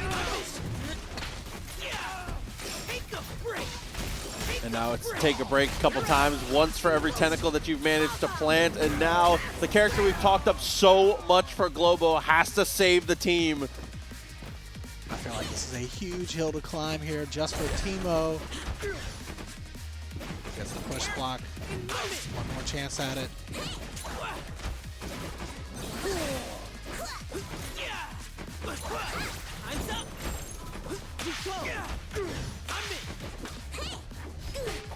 Ooh!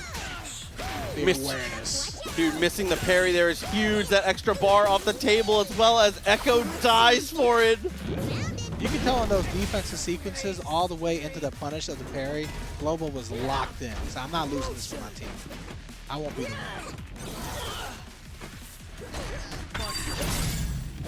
That you came to as the captain. It's your responsibility. You can't be the one. You can't. You have to carry here. Oh! This is your moment.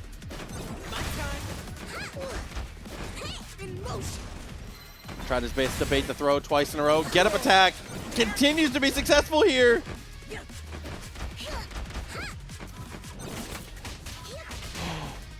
It's not enough to kill. Now we got Fury on Bleed's side here. Oh my god! Okay, hold on. We got Look at the the meter. time. Look at the time. You have to level 3. You have to level 3. Shoot him with the dart! Does he know about the time? I think he's going to be okay either way. Getting both supers at the same time was the smarter thing. What a genius play from Globo here. And with the genius play from Globo, just like that, the demise of the West Coast, Central US mid-best, they move on forward, top 3. For now, though, the Four Kingdoms continues. The Southeast, unfortunately, fell to their northern brothers on the Northeast, having to deal now with this Central US squad. Scary spot to start here. Round start S1. What are you going to do about it? And this is the worst matchup you could look for out of these 4, right? Definitely not great for Jinx, like you were saying, but That's the thing, though, is it's not one of those things where it's like, oh, you auto lose. It's just once Vi starts to get some momentum, when things like this start to happen, that's where it gets a bit scary.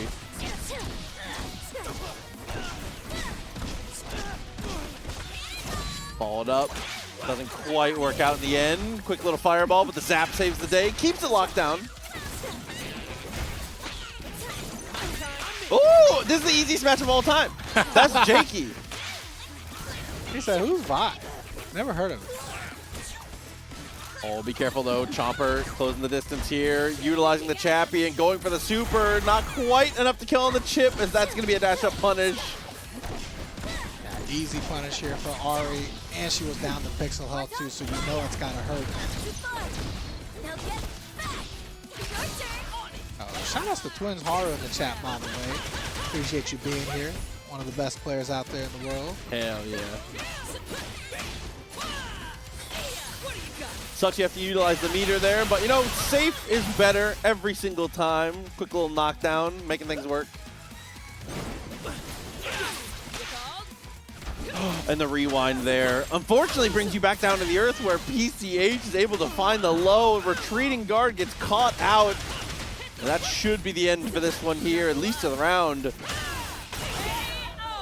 Well, looks like Vi didn't make the difference. You know, she gets there.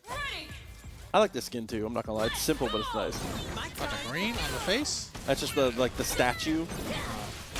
Not a fan. There's better ones. Try this. That was aura. I'm not gonna lie. Lands, walks at him for like a second and a half, and just grips. Oh, huge punish opportunity here, though, for Southeast. Definitely how you get back into it here. Break's gonna be available soon. Mix up time. Doesn't want to roll forward. You know, we got new tech to be able to cover those options. It requires a little bit of reaction time, but Yeah, mash. yeah, also true. Oh, what a dash under there for the 2H, though. Too clean from Lucian. Like that, throws the far chomper, which that's the secondary portion of that mix-up, is it does eat up the assist, but not gonna matter here as AD finding the hit and trying to extend himself. Zadie can definitely clutch it for the team.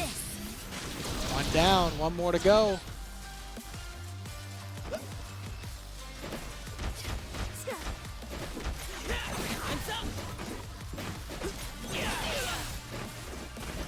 Tried too hard to stall in the air there. Gets caught out as the super assist. Eats a ton of our life total.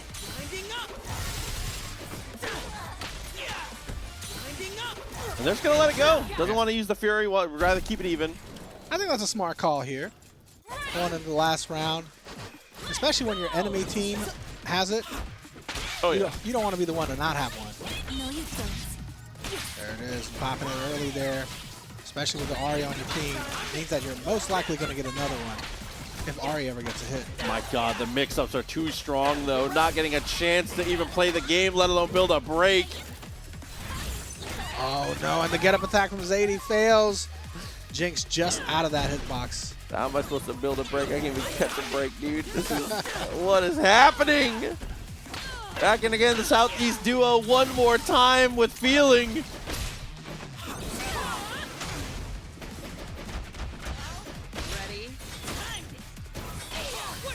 Okay, strike though game, strong as always. Oh, this will be the biggest clutch of all time if PCH can pull this off. Blocks the overhead here. Man, we're doing karate up there? Doubling up with the kicks, ends up working out. Oh, both teams looking heavy into the throw here. PCH, again, still working on this Herculean effort. Gonna run out of time, though. This is gonna be a chip kill.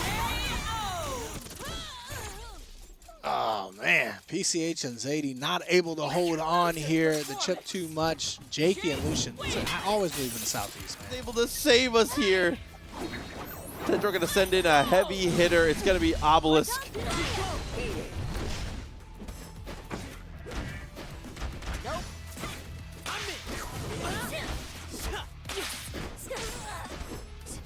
Air almost works out, finds the low, and follows up.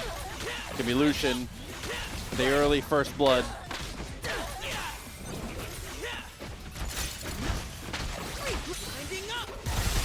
Gonna rip the super time winder. Situation still going their way, even with the drop, even with the situation spiraling out a bit. Still favoring the Southeast right now as Jakey gets a bit of a block string.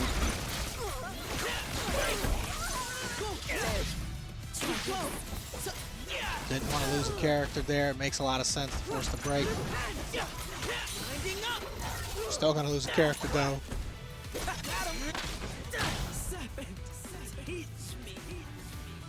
Yeah, Obelisk, unfortunately, at this point, not much to show for it here. Quick little lob. I love just utilizing the lob, even in neutral, just to control some space. Slow people down. I feel like Jakey and Lucian are in the zone right now. This is so smart, though. True block string leads you into the nastiest left-right you've ever seen. Oh, but that throw coming up just a little bit too short there. You lost every advantage you have. That's one of the greatest strengths of the Northeast team here, too, is just that Jakey is such a jump scare with that Jinx. The only player piloting the character in the tournament, and Lucian has been complementing it so well. They are, like you said, full zone right now when it comes to the duo play. At this point, they've had to have the most duo games together in this bracket, right? Yeah, and again, just as a reminder, they played in TNS this week and made top 8 as a duo. They've been grinding this week. They were prepared. Oh, yeah. I said this will make the difference, and it just might.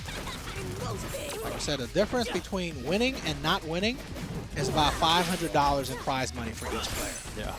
So $600 to each player on the winning team, $100 to every other player in the circle.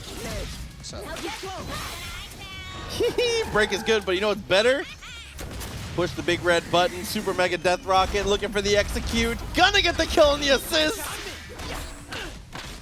Oh, and Alawi came through, tried to attack Jinx, but tagged in the Echo. And again, it's new structure to the mix-up game, and the mix-up is still pretty good for this Echo guy. Viable duo right here. Hell of a grind. Let's see if it continues to pay off here. Timing on the tag was definitely good. Both of them doubling up. What a performance here. Is that Jinx finding the hit again one of the weakest characters, still showing off that, listen, if you put in the hard work, if you got the respect for it, you can make this happen.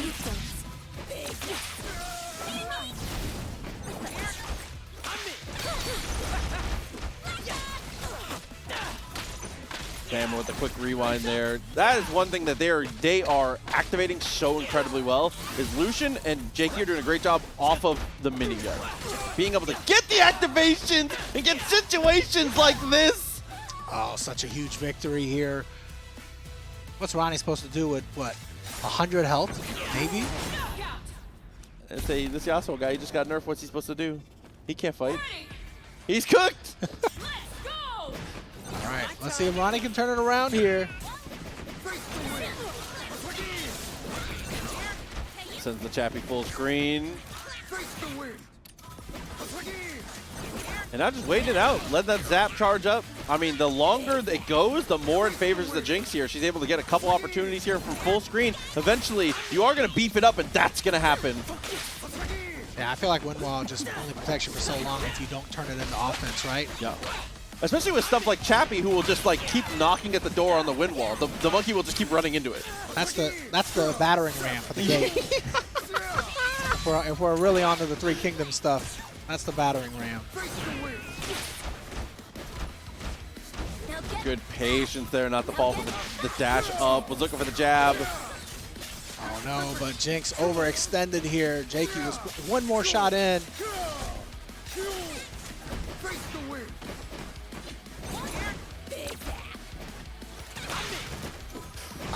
Yeah, Ronnie had to be extra careful. It's like, the tag is coming. I know it. Dude, you want to run forward, but you don't want to overcommit and let that other character get too far away. The tag is crazy.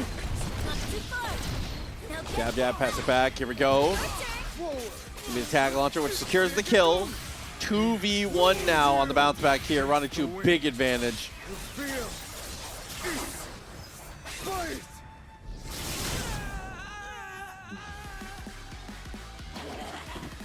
Dangerous spot to show up for here is trying to make some space for ourselves. I cannot believe we didn't get killed for that chomper.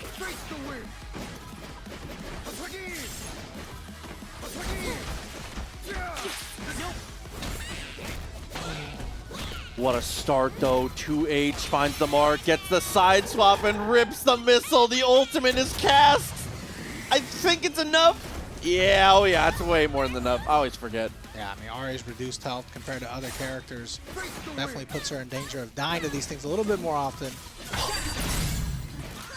And they're going to try and make a play. I like that. I think it's a very good call here as Chappie continuing to try to break through. There's the hit!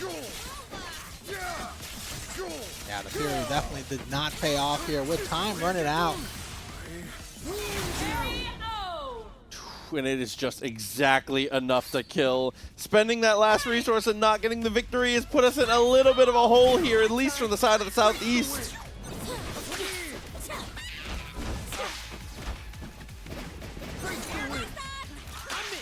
Couple of very smart repositions here, though, as we find the medium. And the 2H straight away. Lucian's gonna go for the tag launcher and set it up. Jakey on the mix. Stagger's low and finds the laser. Dude, the taser's too good. Oh, Ronnie's about to be in some trouble here. Attack forward, gets him killed. All gonna be up to Yasuo, but we got two full health characters on the other side.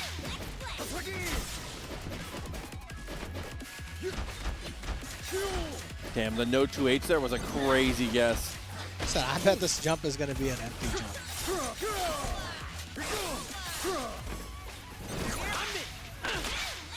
Oh, almost had to confirm there after the 2H. Gets the hit on the opposite side. Oh, She's still not out of it though. Not able to convert those hits for full combo is huge. Oh my god, but juggles the chomper full screen! Here it comes! Bro, the awareness to be able to combo that.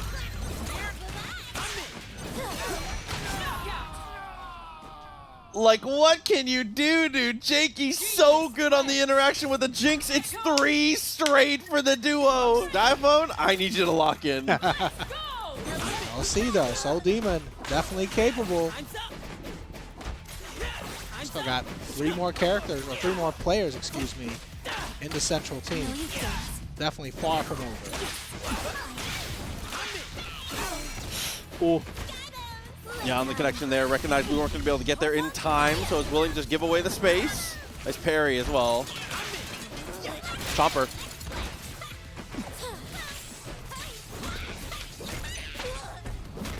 Jake looking good, able to convert that counter hit from the air and also get it on the reset as well.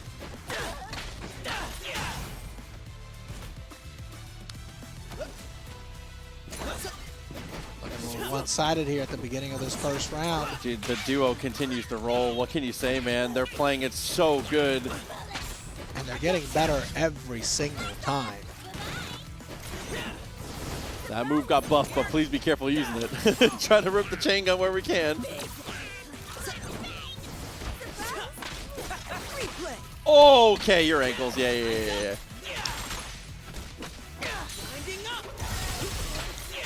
Not much to be done there. Sometimes people are going to throw a mix-up at you that you just can't block. And that's you have to guess. That's not your fault. Yeah. Not all mix-ups, not all high-lows, not all side switches, throws are reactive. You just have to guess. That's one of the first times we've gotten to see that overhead actually connect. Quick answer. Jakey and Lucian up around and potentially going to make this 4-0. Soul Demon has to lock in. My time.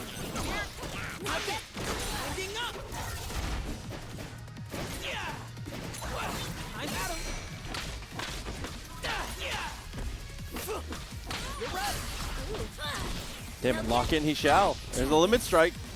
Downward fireball, chases it down, but doesn't get the throw. Instead, it was the attempt at the low, which does manage to follow up to a hit either way.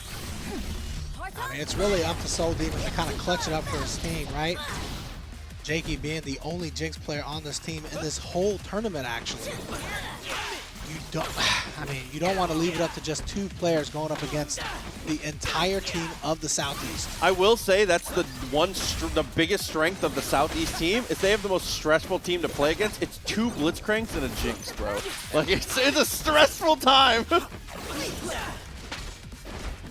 and I don't know if the matchup for Teemo versus Jinx has changed that much, but last time it didn't feel great for Teemo. Yeah, it never was the most fun, it seemed like. Yeah, so I'm sure Globo would like to see somebody take out Jakey and Lucian here. Soul Demon, though, is back on the approach, working well. Good block in the opening gambit, though, which forces the break. The X will just dash forward on that in mid-air before he came down. I think he did, yeah. It looked like it. Is that how it's always been, or am I crazy? You can get an early dash before you actually go for it. You talking before the Hellbreaker? Yeah. Yeah. I didn't know you could get the dash and then tag.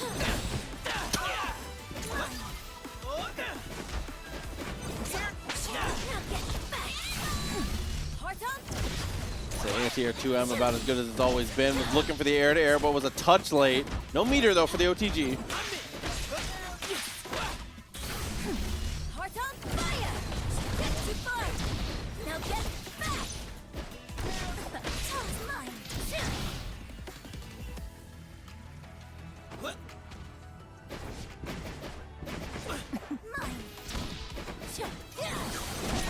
It's hard to ask for anything else for Lucian here after how good they've played it so far. It looks like there's not going to be a chance for them to make the comeback here.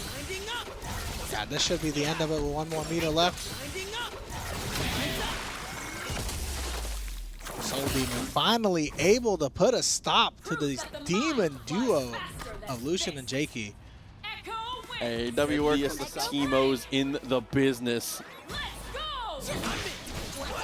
And if Inzen wins this, we get to see a duo. We get to see the mirror match between the potential best Teemo in the world decider in a 1-to-1. Oh, bro, that would be so sick. Oh, no. We may not get to see it, though. Soul Demon off to a pretty good start here. Catching the pet forward, creating the break. Oh my God, what a read on the air-to-air. So smart. Repositions around the Time Winder though, throws out the Ari, which tries to get past, can't clear the fireball, and Teemo's assist unfortunately not good for brute forcing in that type of position.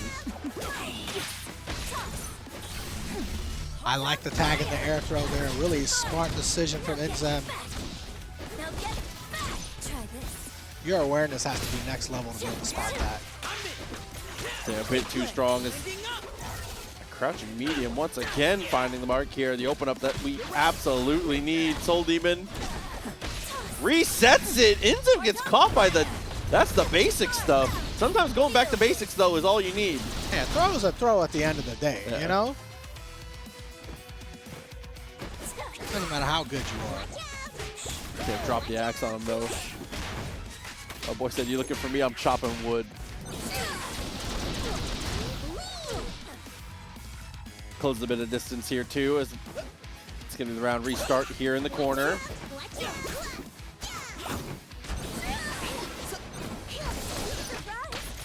This is gonna put us in a position where we might have to spend the Fury. I think Inzem is well willing to do it. And he does. Let's see if it pays off here. Gonna take his time with it. A little bit of damage there, but it's not too much to worry about here, as we're gonna proc the invisibility, but runs into the Time Winder.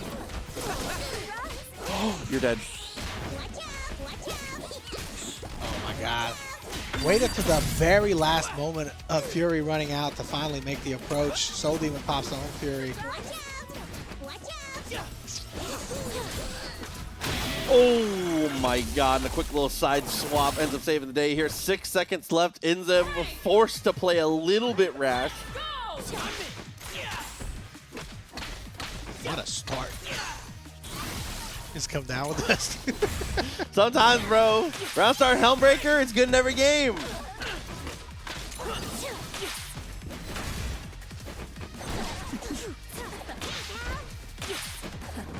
Okay, you knew that overhead was full send coming.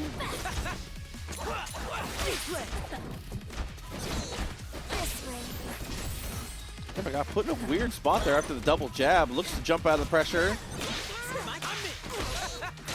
Just can't quite escape. That's definitely been Soul Demon's favorite strategy so far, is that every time he tags, he goes right into that air throw. I think Inzem's going to be catching on here very soon. Looking to tag as soon as you see the tag if you're in the air already. This time it's a grounded throw though, which is able to turn the tides. Oh, parry just a little bit too early there, and you're going to pay the price for it. Soul Demon just one hit on each character away from being able to close this out. I don't think Inzem's going out like that. Nah, it's going to be the Mushroom Badge guaranteed at that point. Tags. And now it's going to be Ari going into the mirror match. Has a slight advantage having the extra character, but the Fury and the life totals tell a hugely different story. And he missed the parry. Oh no. Oh, and able to float right past it there. Forces the break. Oh, and the get-up attack gets blocked too! Everything gets dealt with as Soul Demon defeats the captain. It'd be Soul Demon here if he can take out the whole team of the Southeast. Nah, yeah. I'm telling you. Tag in the throw. I saw Tate do that setup one time, and I was like, Blitzcrank must be freestyle. I understand now. That this double down stuff is not for me.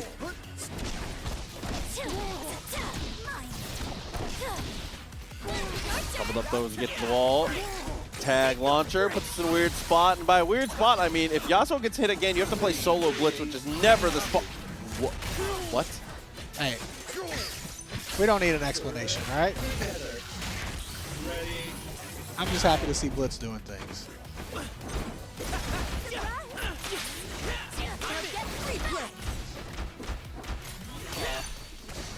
Oh my God. He's only parried in Command Throne so far.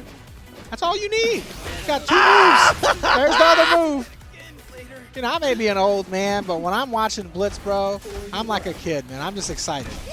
I'm just happy to see him do things. He tried to go for the hardest read of his life there, though. The down S1. That's what you get. You should have stuck to your 2 moves, parry and throw. You overcomplicated it. That third move. Uh-oh. Damn, the double cross-up! That's kind of evil. All from blocking the grapple. That's, yeah. That leaves you in block stun forever. Yeah. Oh, showing off the counterplay, though. You saw that retreating guard on the assist. You can't consistently escape from it when it's the assist. Now get back. Try Look, this. Soul Demon taking out Yasuo here would be huge. Leaving Tate just the blitz?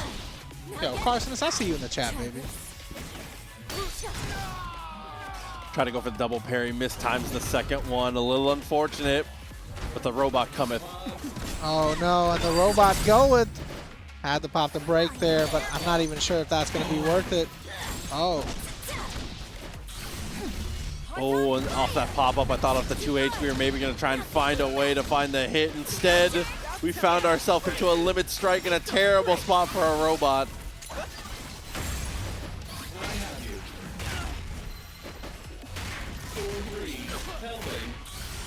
Oh, there we go. Tate's still in it. Somebody says Lubu Award shouldn't go to most wins, but highest win percentage? I think we're going to... Lubu eventually dies. True. Spoiler alert. So, but he did take down a ton of generals in the story. Heart on fire. I think it's just enough to kill with the extra extensions. Absolutely. Super Spirit Rush, no Fury required. Tate behind the resources, but even in the rounds now. That's right. But Tate is up in the robot category. He's got one more robot than Soul Demon does, all right? That's a huge advantage. It's very true.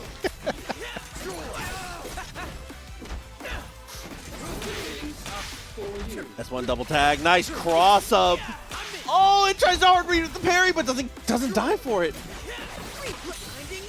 I think he was afraid to swing because he thought that Echo might go into rewind right there. He would have got clobbered for it. I think you definitely were right. No, see, I see you in the chat knowing Three Kingdoms lore. And again, double parry. I don't know if we're actually meaning for the double parry or if we're just like overcommitting a little bit and double tapping it. I think it seems intentional. Especially against Ari. That's true. Fortunately there, it's a bit of an overextension. Terrible position now. Blitzcrank once again. This is why we don't swing on it. This is why. My God, was looking for the 2M, it doesn't work out.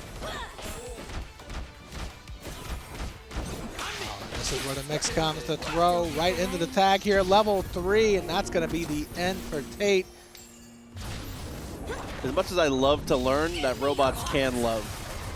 I hate to see my boy get atomized. So robots can simp. Because Ari don't love you back. Oh, that's true.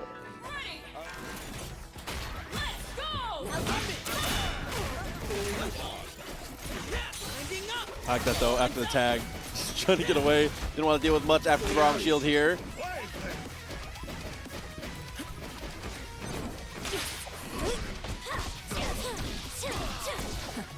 the attack unfortunately mixed up Zucchini just a little bit. He's taking some damage on our shield right now. Try this. 50% of your life total grinding away. Tried to call the assist, but couldn't escape. As the get-up attack is scouted and destroyed. Yeah, Ari just kind of floated right past that one. I swear, Zucchini is just taunting his opponents with the windup. He's trying to parry bait as best he can. It's a really, really high-level stuff. It really only works at the high level, too. Yeah, I feel like every time he does it, he's like, you know, what can I do to keep getting, keep from getting zoned out and bring my opponent to me? It's like, once you wind up, every person starts dashing your direction. Oh, air throw in the corner is devastating too. Braum, one of the best in the business at being able to convert. Look at that damage. May I remind you, that is off of a throw. One air throw, almost the character dead here. Oh! Did I say almost? I said definitely the character is dead here. Oh no, but Braum can't quite skate out of there. Big man got moves, but not like that. You saw the zucchini dance? Yo, Seth Mitchell coming through with 5 gifted subs for the channel. Big shouts to the homie Seth Mitchell. Big shouts to FCC meetups. Oh, Steam activated. This is your chance. Little delay, but gets clapped on the top of the head. If that was a preemptive 2H there. If. A lot of ifs. I would scream. Seth Mitchell also coming through with the sub of his own. 10 months with us. Thank you so much. Rooting for Central, you already know. Mid-best.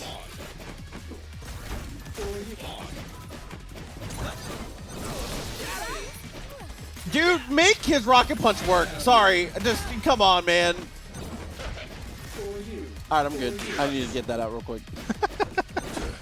He said, let me get my personal grievances out on He got air. the time under froze during rocket punch. Nice throw, though. 1, 2, and 3 as we bend the door. That's a heavy boy. And that's one of the reasons to go into that super so we can get the DAC there. Shout out to Lucas coming through with a gifted sub for Young Dostro.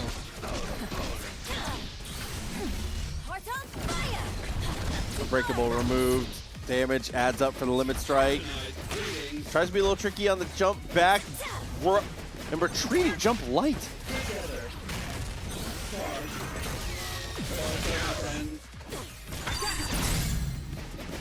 Oh my god. Trying to backdash away. And what a tech on the throw. No, but the dash cancel puts them in a terrible spot. That Fury dash cancel might be the deciding factor here. Oh, but not able to kill. We're still in it.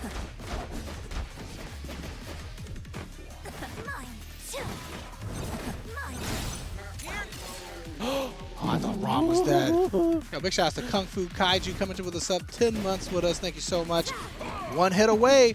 It's going to be a 2H. It's going to be a 2H. Rom's going to do it. Come on, Sal. Oh, and he taps the parry at a bad timing. I thought for sure Zucchini was going to do a random run-up shockwave because Ari's in the air a lot. A chance to be a legend.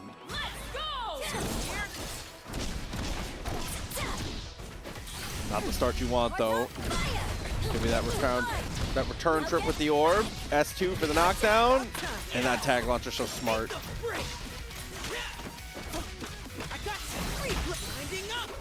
What a rewind, so sick, but the back throw's even better.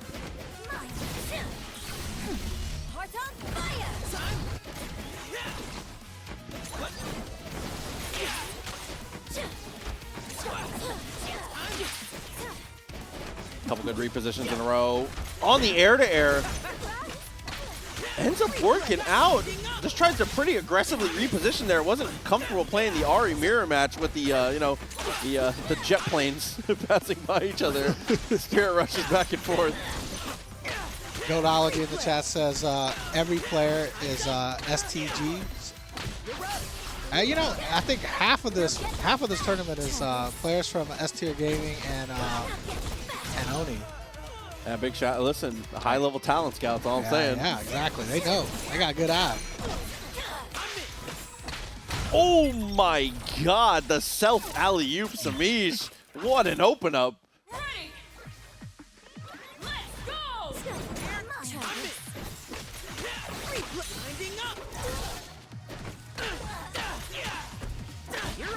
This is where it could be equalized here. Can the Florida boy... Let's do it. Oh, doubled up on the legs, forces the break. Told him in this next hit is crucial, and it's going to go to Samish.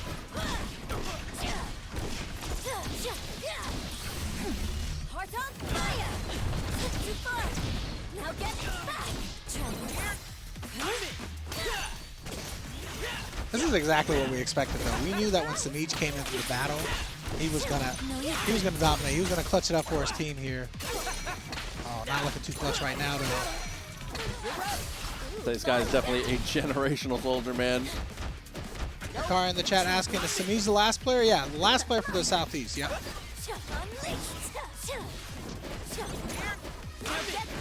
Double fireball didn't quite save it here. You have to jump into the throw.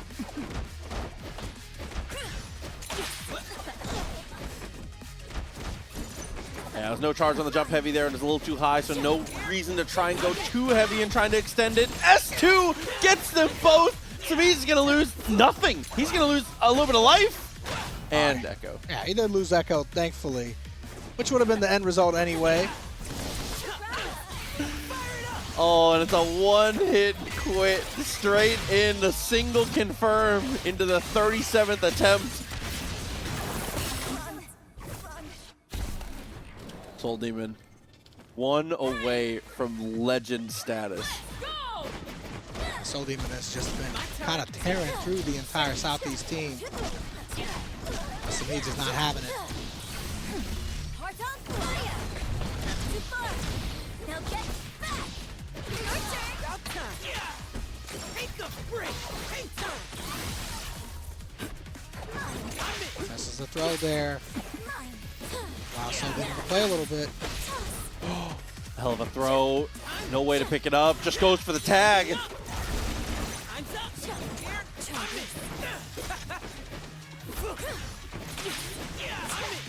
Take the break.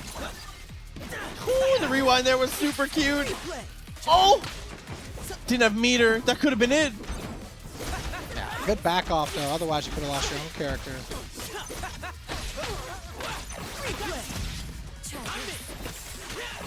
And they pushed that almost exactly on the same frame, bro. They were at the exact point in the animation with Semi's. Maybe it's luck, whatever it is. Just one frame ahead, maybe. Try this.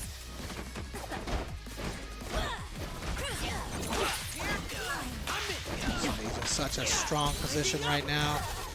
Oh, until this happened, one happy birthday to kind of destroy the momentum here. Even all of that off that one fireball OTGing. Soul Demon making the most of the situation, misses out and loses the character. Oh, I thought he had blocked the burst there. Oh, and the assist does the cleanup job here. Super. Little extension. One more chance. Didn't build a bar, couldn't get the kill. Oh, but lands and swings again. Soul Demon tries to take it a little more aggressive. It's 4 straight for Soul Demon, but unfortunately can't make it 5. It's all up to the captain. Emo.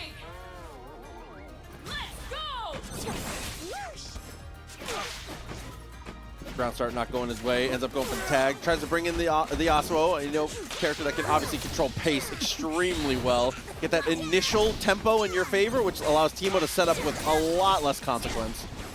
Yeah, you're going to want to try to rush Teemo down. You saw Globo in that game against Enzem was able to get the badges super early. Oh my god, but the distance closed after the break. Damage really going to add up here. I actually think that Ari dies and Echo's at 50% now. Jesus, man. What a huge lead for Globo here. It's gone. My turn.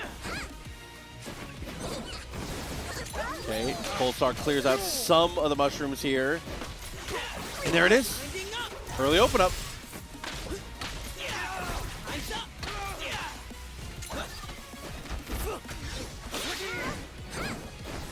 Fury could be huge because look at how much gray health we have to get back. What a hit. Yeah, Semi just definitely going to be looking to tech a throw here if Echo gets anywhere near him. And that's both. Had to break. Puts him in a weird spot now. It's feeling a little bit Southeast favored now as we roll past and doesn't rewind. Doesn't want to risk it. There it is. So much gray health looking to be recovered here. Oh. He overextends. He jumps in too hard on the Teemo, and he comes down with that orbital normal, the pizza cutter.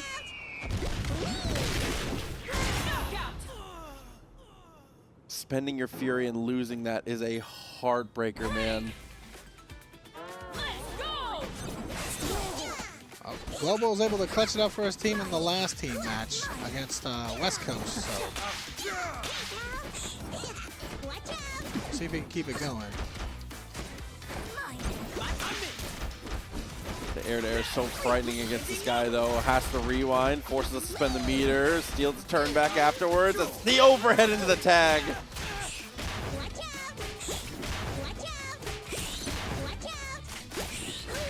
People keep saying crazy stuff like Teemo isn't good anymore, bro. Who's saying this stuff? The streets, Tong. The streets is wrong. So he's got to get this round on the board here. Definitely the start that you needed. Limit strike, 3 bars on the other side, though. Careful for the reversal. Jesus.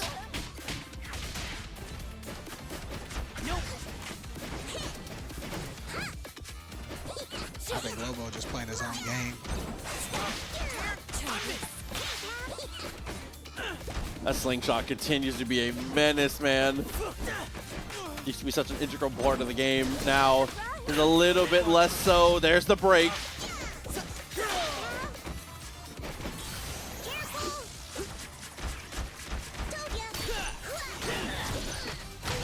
My god, he red parries it to run forward. The last hit to be able to close the distance. The jump scare is crazy.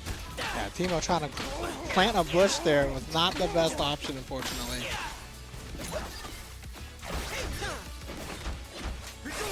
No, you don't.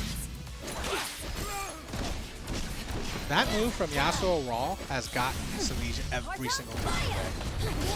Oh, it sucks though that that parry ends up not working out for him, as it's going to be the super spirit rush to even the rounds now.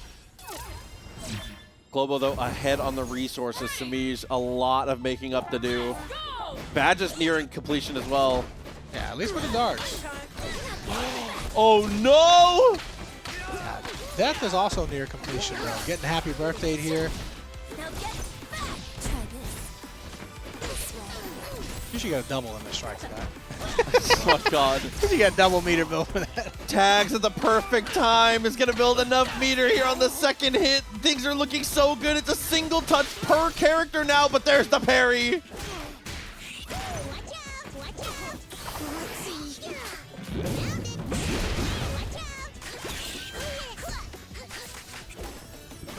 We got 2 badges now, but is it too little too late? Not looking like it. Brick's going to be back in time. Oh, but the mushroom, the timing that we had actually called that super ends up saving it out.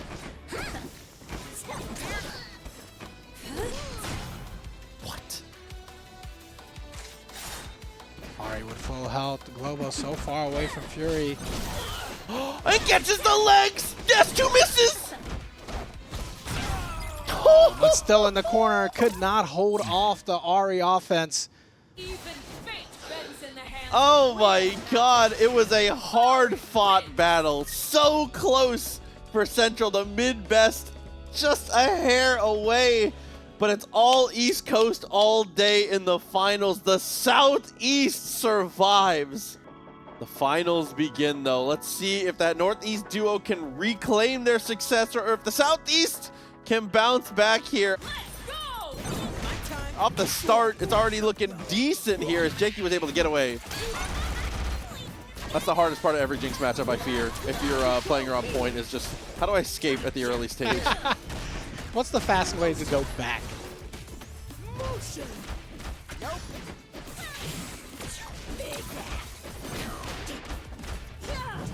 Timing on that one's definitely good. Able to block just in time after firing at the missile. Oh, and not only hits the crossover, but breaks out the chomper as well. It's going to force the break, put us in a weird position now as Jakey continues to just glide backwards. The Alawi tentacles coming up there. Darius tagged into a weird situation, but without those tentacles there, he would have got bodied.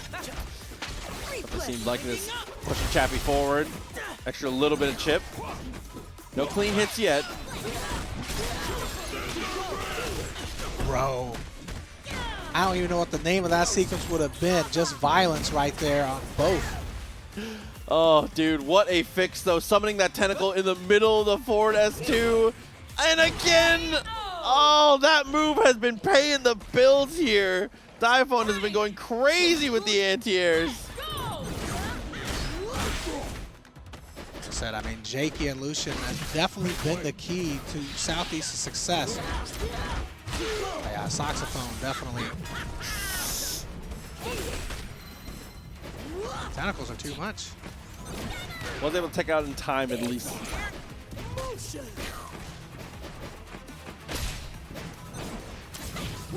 Oh, and that has been something Jakey's been getting away with a ton, has been those anti-air throws, meeting people early. Diphone, first person to really rep the tech there. What a great punish here.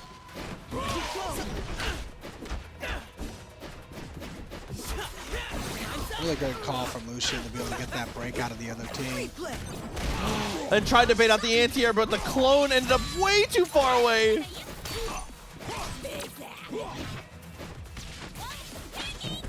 Where did that chomp come from? He's been there the whole time. Whoa! Rewind. Dude, back out of the corner, into the 2H. It's too good. Southeast might be able to equalize here, especially with the 3 bars on Jakey. Oh, you gotta be able to defend against this though. The throw, too much.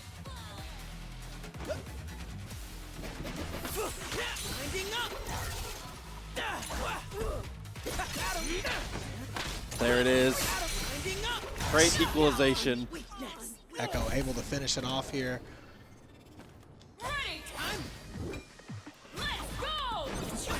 Space for himself now. Got the hit. Opportunity for the tag, which we do go for, but unfortunately, Prox jumps himself into the danger zone. Is the Southeast duo going to have another run here? This would be huge. They're off to a great start here already. But at any point, Darius can change the momentum, and the dash up light.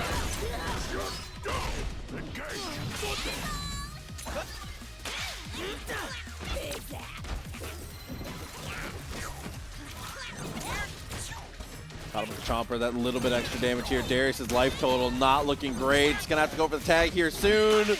But it's stuck in projectile hell as well as the legs getting clipped by the 2M.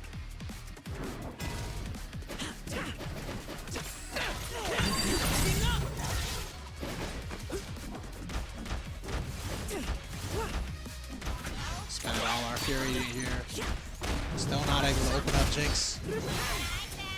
Oh, and that is one of the dangers here. One of the best reversal supers you can possibly ask for. Jinx fully leaves the screen, is able to set up the Chappie straight afterwards. Well, empty hop here, able to open up Alawi with the low. Alawi, one last chance. But not this time with a thick throw.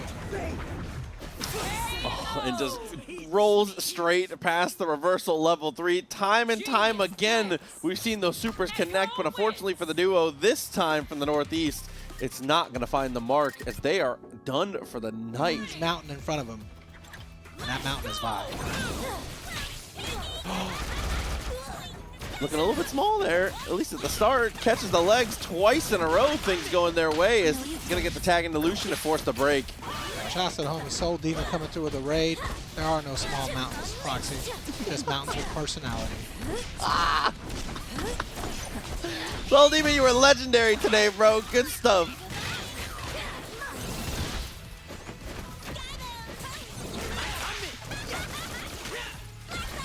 Oh, tried to hit him with the nasty stuff. Respect on it for sure is now sandwich situation. Yeah, that's the standard stuff. Yeah, Ari too strong to be held down for too long. It's crazy that the standard stuff is like the most evil mix-up of some other games I've ever seen. That charge S1 Spirit Rush back, it's too good, man.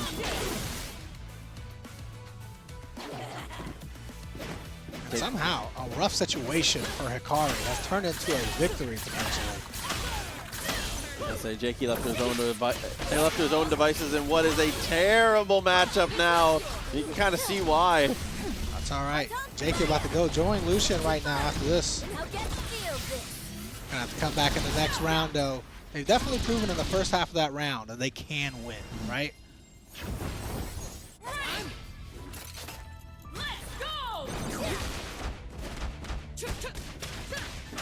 And the timing on the jabs is just too good. Hikari's understanding of when to mash in a moment like that is ridiculous.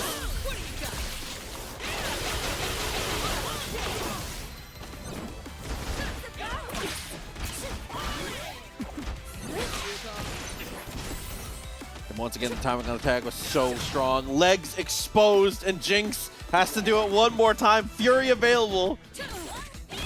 Jakey definitely more than capable, of course, but doesn't mean it's going to be easy.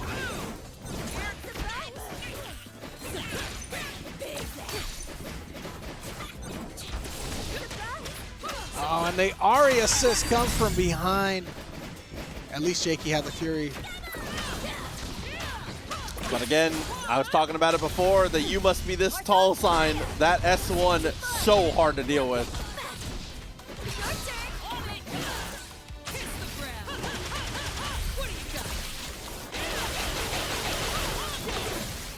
Not enough kill, but keeping it close. Overhead, that's certainly enough. Look, I know the overhead is the same startup every time, but when Akari does it, it just seems faster. I don't understand it. Fabulous Zucchini. I forget that he's only been Fabulous Zucchini through the life of this game. That's TJ. Yeah. We know him from a different era. No, but we went for the command throw, and Akari said, I've seen that one before. You're not going to get me with that.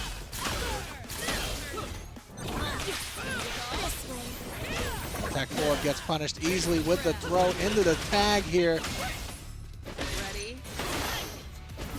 Oh, in the Blitzcrank here.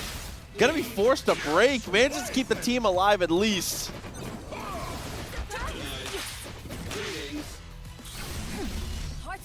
Gotta parry it.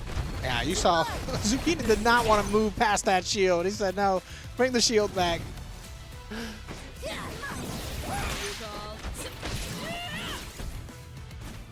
One jab into pickup though. Misses the extra bit of damage, but it's not gonna matter too much. Well, actually, might matter a little bit here. And you know what? Even if you can't get the win in this round, keep playing.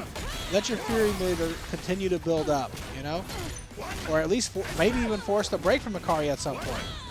honestly, with the type of momentum this character brings to the corner, maybe win the round. I mean, you could. It's definitely within the realm of possibility. Aye, the double shockwave! So sick! What a ridiculous finish right there, and the armor paying off already. But now we're in the corner. And I think from here, it might just be done. Zip pass twice in a row. Doesn't quite build that last meter, though, so it's going to be a limit strike. The tech forward gets punished with a throw again.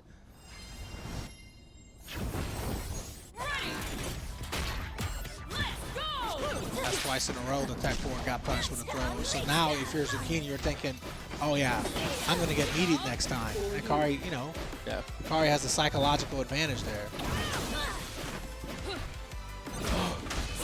Too far for the throw, plus on whiff, trying to finesse with the movement. That's an air hug. That's a digital hug for both players.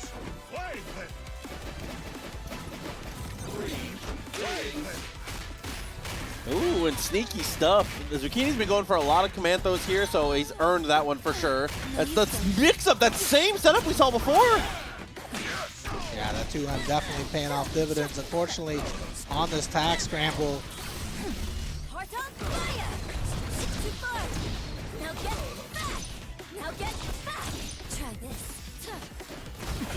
Lazy speaking 100% facts. Braum can be really strong and still not be top 5. That's true. You know? Yep. If a game is balanced enough, multiple characters can be strong and not be a top 2, top 3, top 5 character. That's okay. What a parry though against that super, able to finish off Braum. The good thing here is you still have the Braum assist, right? This is definitely the order that you'd rather see it at. Like that. And it's not even that he swung into it. It's just that you land and you know the consequences of me potentially punching the shield. It makes you overthink the spot and hesitate.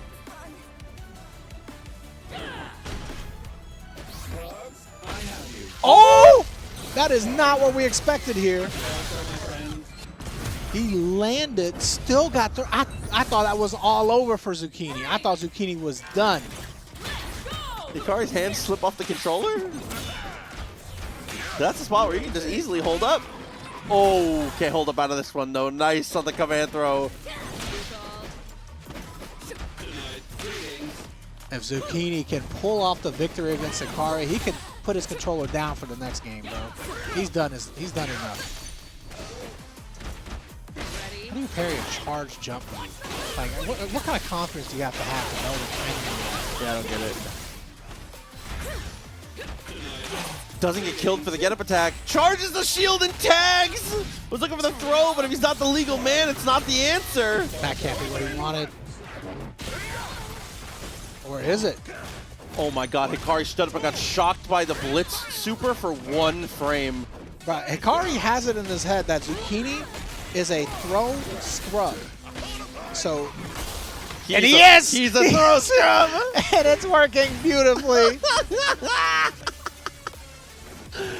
Oh my god! Empty jump lands and chills!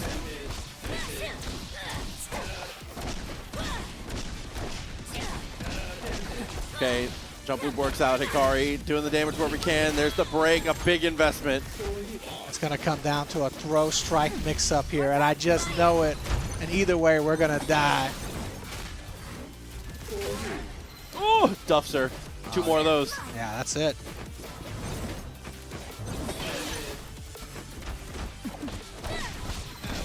If he had armor, he definitely would have thrown there. He would have, And absolutely. he would have won for it.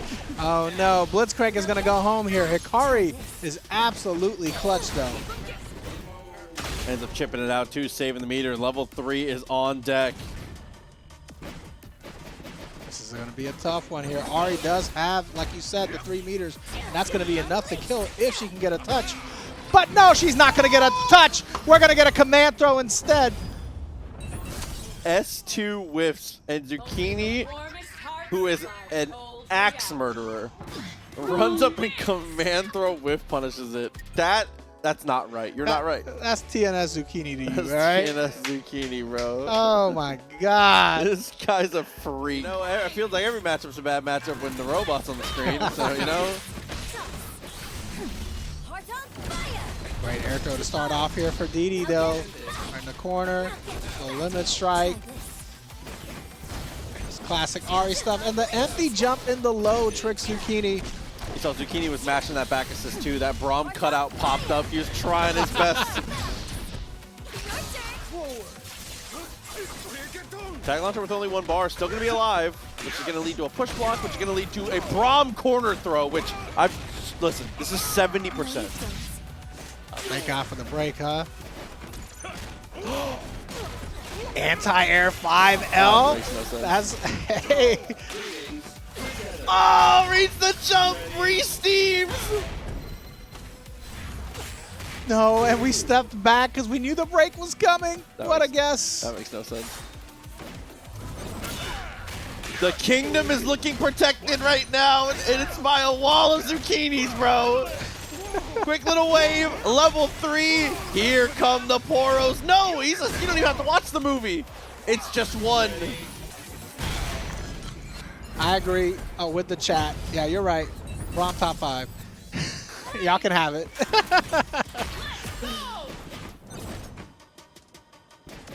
Just stares at him. Didi's like, I'm going to go back here, bro. You're dangerous. Oh. No, no, no, no, no. Those cannot be hitting this late in the tournament.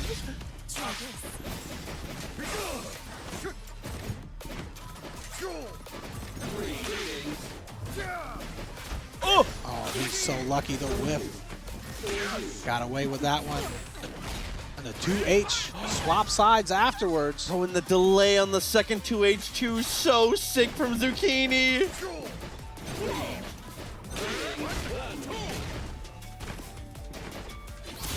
Of course. The armor command throw coming out the play. Not even close to done yet, though, as Braum's going to get a turn here. Has the shockwave to take the damage where we can. Why did we take 800 damage from a command throw? Listen, that's the strength of the composition from TJ. You give away that neutral dominance.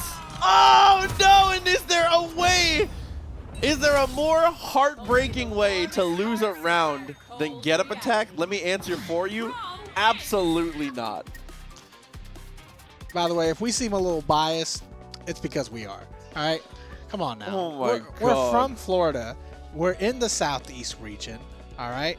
We're seeing Southeast play, and we're seeing our fellow Marvel player, Fabulous Zucchini, play. Frosty Fausting's Marvel 3 champion 2 years in a row, by the way.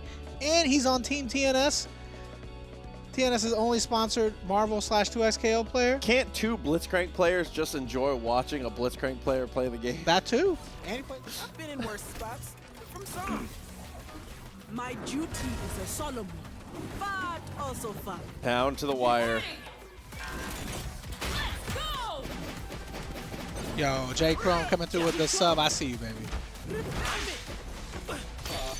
No. No. Oh, he's entered Ultra Instinct. Damn it, look at the damage off that interaction here. It's so good with the steam applied. It already is looking for the command throws. Good idea, just back it off there in that instance. Rocket punch, just like in Marvel 3. So just like we drew it up, back dash is straight on a dodge, finds the hit but didn't charge, so no, nothing extra.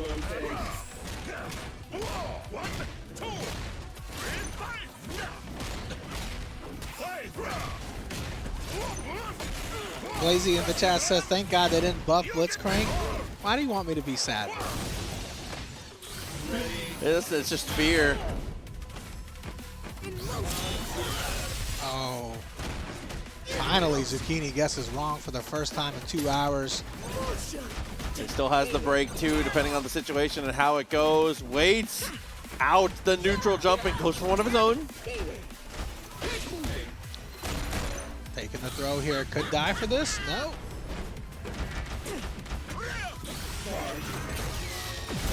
Tag, gonna clear things out a little bit. Here comes the shockwave. My time. Oh my god, but brick by brick, this Alawi is absolutely doing the job here. Tries to chuck the Poro and manages to get the jump away. Both players whiffing the throw, but Mace Trap's coming out ahead. Oh, I thought he was going to just throw him. I thought he was going to throw him on the ground, and then he jumped, and I thought he was going to throw him again. Holy moly. Yeah, no one could have expected that Maze was going to whiff there with Alawi, though. He goes Wrecking Ball and tags. Wrecking Ball ends up saving the day here, doubling up at the low. It's 3H time. Next time Braum gets a block string, 3H, trust.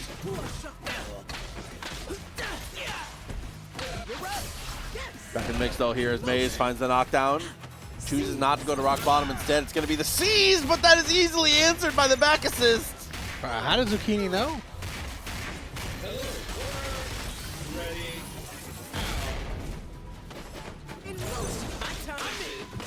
Dash up, stop, try to bait the get up attack, no doing.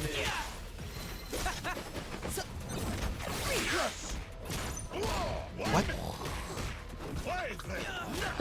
Poro though finds the hit. Here it is with the charge S2. Damage really starting to run here. It's the jab into the command throw. And Echo definitely dies for it. Instead, we're gonna look for the mix. Oh my god, and the armor pays off huge here. Also, you cannot do a 6-button block string into a command throw. That is illegal. That doesn't make any sense.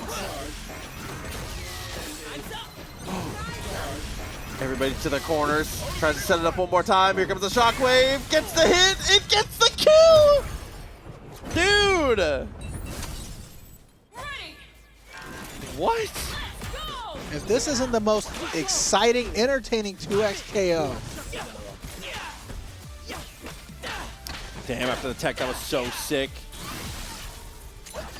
Knockdown, million mix-up, finds the jab and goes for the tag. Was looking for that air throw.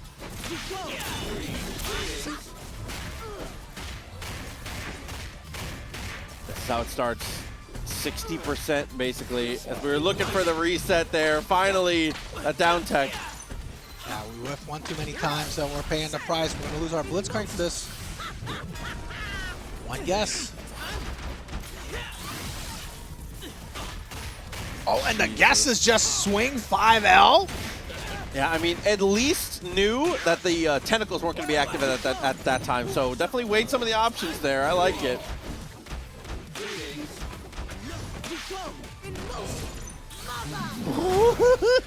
Mace Traps has to be breathing the biggest sigh of relief after Blitzcrank goes down. Still not over though. Braum can absolutely win this, and this is how it starts. First hit, and has the super assist for the damage add up. Yeah, he's definitely gonna. Yep, there it is. Just like you called it. Now it's an even match. It's not even. You're in the corner against Braum with Unbreak. It's even. Oh my god. It shouldn't have been.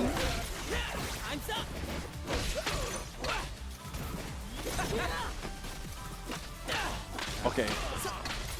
Still gonna have access to the Fury here. Is gonna need to run away from one more mix-up. Here it is for Maze. There's the Fury. Can't take a hit or a throw right now. Tentacle just shut Blitz down on the assist super. Smart jump away. Great tech as well. Oh my god, it initiates the second one. It's not enough. But Zucchini rips a tech. He gets so aggressive on the wake up. Genius plays. Oh my god. Echo wins. What a play in this situation. It's $100 for every non-winning team player and $600 per player on the winning team.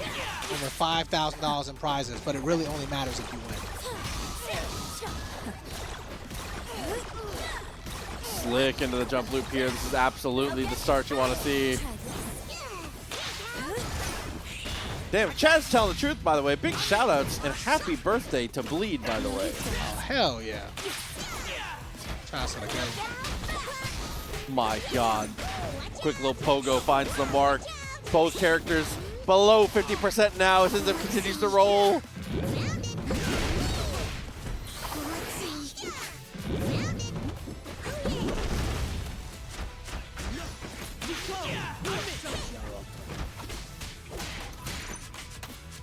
Damn, and the two swings of the axe are absolute perfection. Inzem, not a single character left here. The first round going heavily in their favor. Still winnable, but not looking good, especially not with a push block like that that sends us straight back into that mushroom. It looks like going Inzem definitely was the right play here. Shout out to Energy Kyoka coming towards the 63 months. How old is Bleed now? Is he 18? 17. 17? He's 16 when he won Frosties. Wow. Incredible talent. He's got a huge fighting game career in front of him if he so chooses.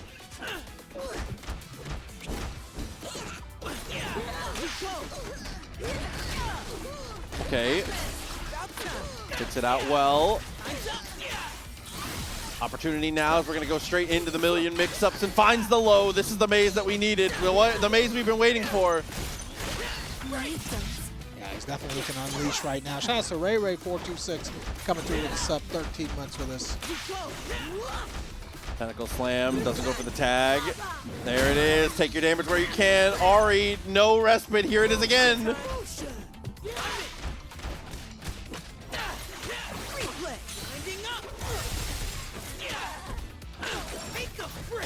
Just like that, back-to-back dominating performances.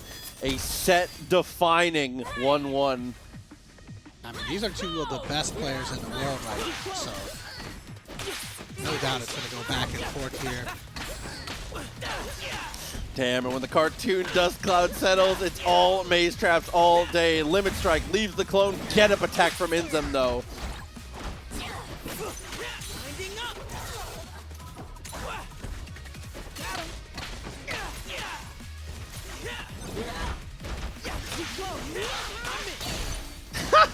Dude, we are freestyling. How did you find which move to parry in that situation? Super high level sequence between the two here is now trying to make some space and dashes straight underneath, sees the lob, knows they have space to get aggressive, and finds the hit with the perfect Teemo assist. Ari can't convert that herself. That assist was necessary.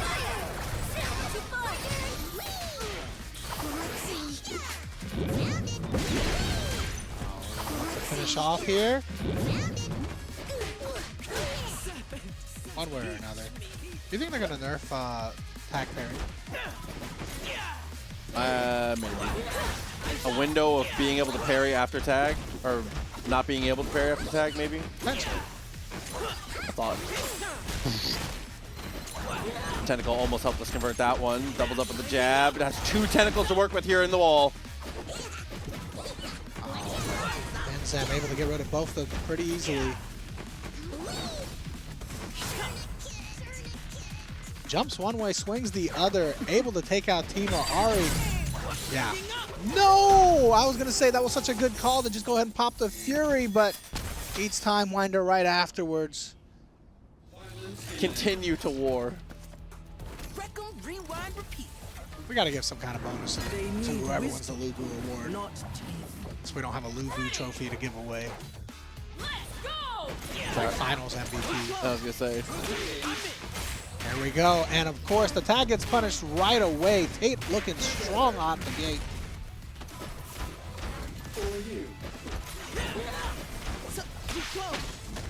Oh, tried a parry. Unfortunately, did not work out there.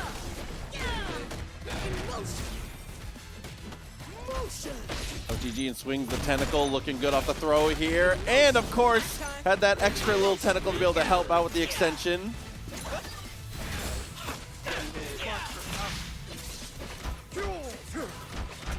Being forced to use your break because your get up attack did not work out here. Mace Trap's in a better situation. Oh, and doubled up on this tag. Maybe a bit of hesitation on his part there. As soon as he went for that second tag, it felt a little obvious, but not going to matter here as we've got the character. We do have the character. Ooh. Yeah, I mean, you got the break out of him, and you also got Echo out of him. You're fine. Even had the potential to tag into the blitz there for the extra extension of damage. Instead, it's going to be Yasuo finishing the business himself. Quick little updraft doesn't turn into much. Oh, but Blitz gets killed as an assist here. But the level 3 from Yasuo. Dude, sliding past and finding the touch, that level 3 is all it takes. Maze Trap's in a bit of danger now. Tate looking real strong right now. Tate has played 3 games in this tournament so far and hasn't won one yet, right? But this could be the one that matters the most. Say the clutch up could be generational, man. Full send on the tentacles here, though, is going to go for the slam and looks for the C's. A little too plus, but that's okay. Keeps control of the corner, which is really the most important thing. Would have been the most important thing. Yeah, delay tech once again, saving a ton of damage there in the potential reset.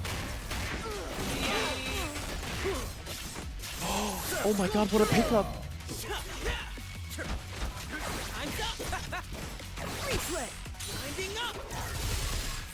That combo? Did that combo off the trade? Looked like it did off the spin out.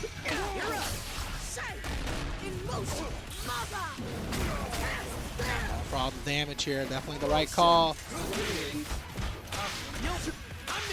Tate's overthinking it. That was a command throw. That's a situation that he sees all the time, and he normally goes for command throws, but I think he just doesn't want to overextend it. Yeah, I mean, that's the Tate classic right there, just go for the tag throw.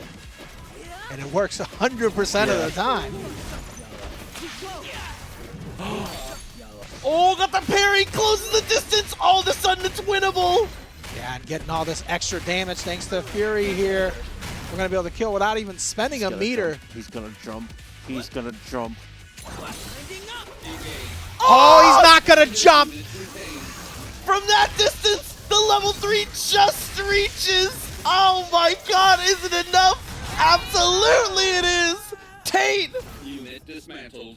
rising to the occasion at the 11th hour. The Southeast is a single win away. This is why I wanted to have this tournament. First to one, crazy action back and forth. Mountain range, that's 100% correct. Crew battles are some of the most fun in fighting game culture. You know what I mean? That is the best possible start there. Blitzcrank gets involved, finds the grapple. Tate able to take the damage here and set up the limit strike.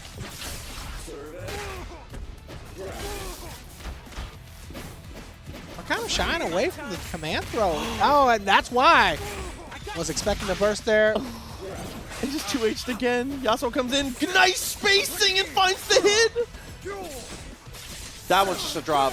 Okay, I was like, you know you got the break out of him already, right? It's nerves, it's nerves, it's nerves. There's the command throw. Uncorks it here. Oh no, this is terrifying for K7. That command throw did not look like nerves. Nerves of steel. Oh! And he's gonna make him watch the movie. Tate is feeling himself. Oh That is such a...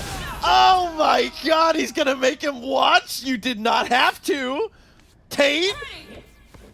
Tate is like, you know, Samij has done so much for our team. He shouldn't have to play in the grand finals.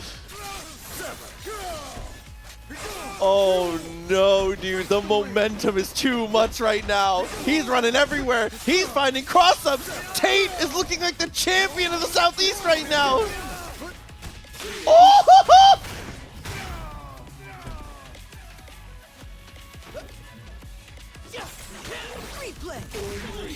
Oh my god, what a rocket punch. Once again, not going for the command throw though. Keeping it safe. He went for the parry though. Now no meter to play with here. Zips past and gets sent back into the corner by the Fury. This is the last chance, and there it is! Tate! Oh my god! Oh, we got 3 to spend.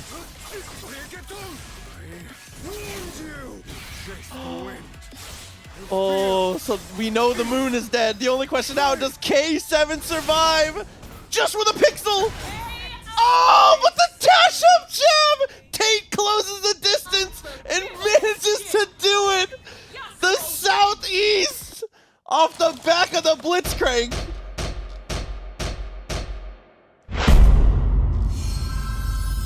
My god! I needed that. That windscreen's so hype.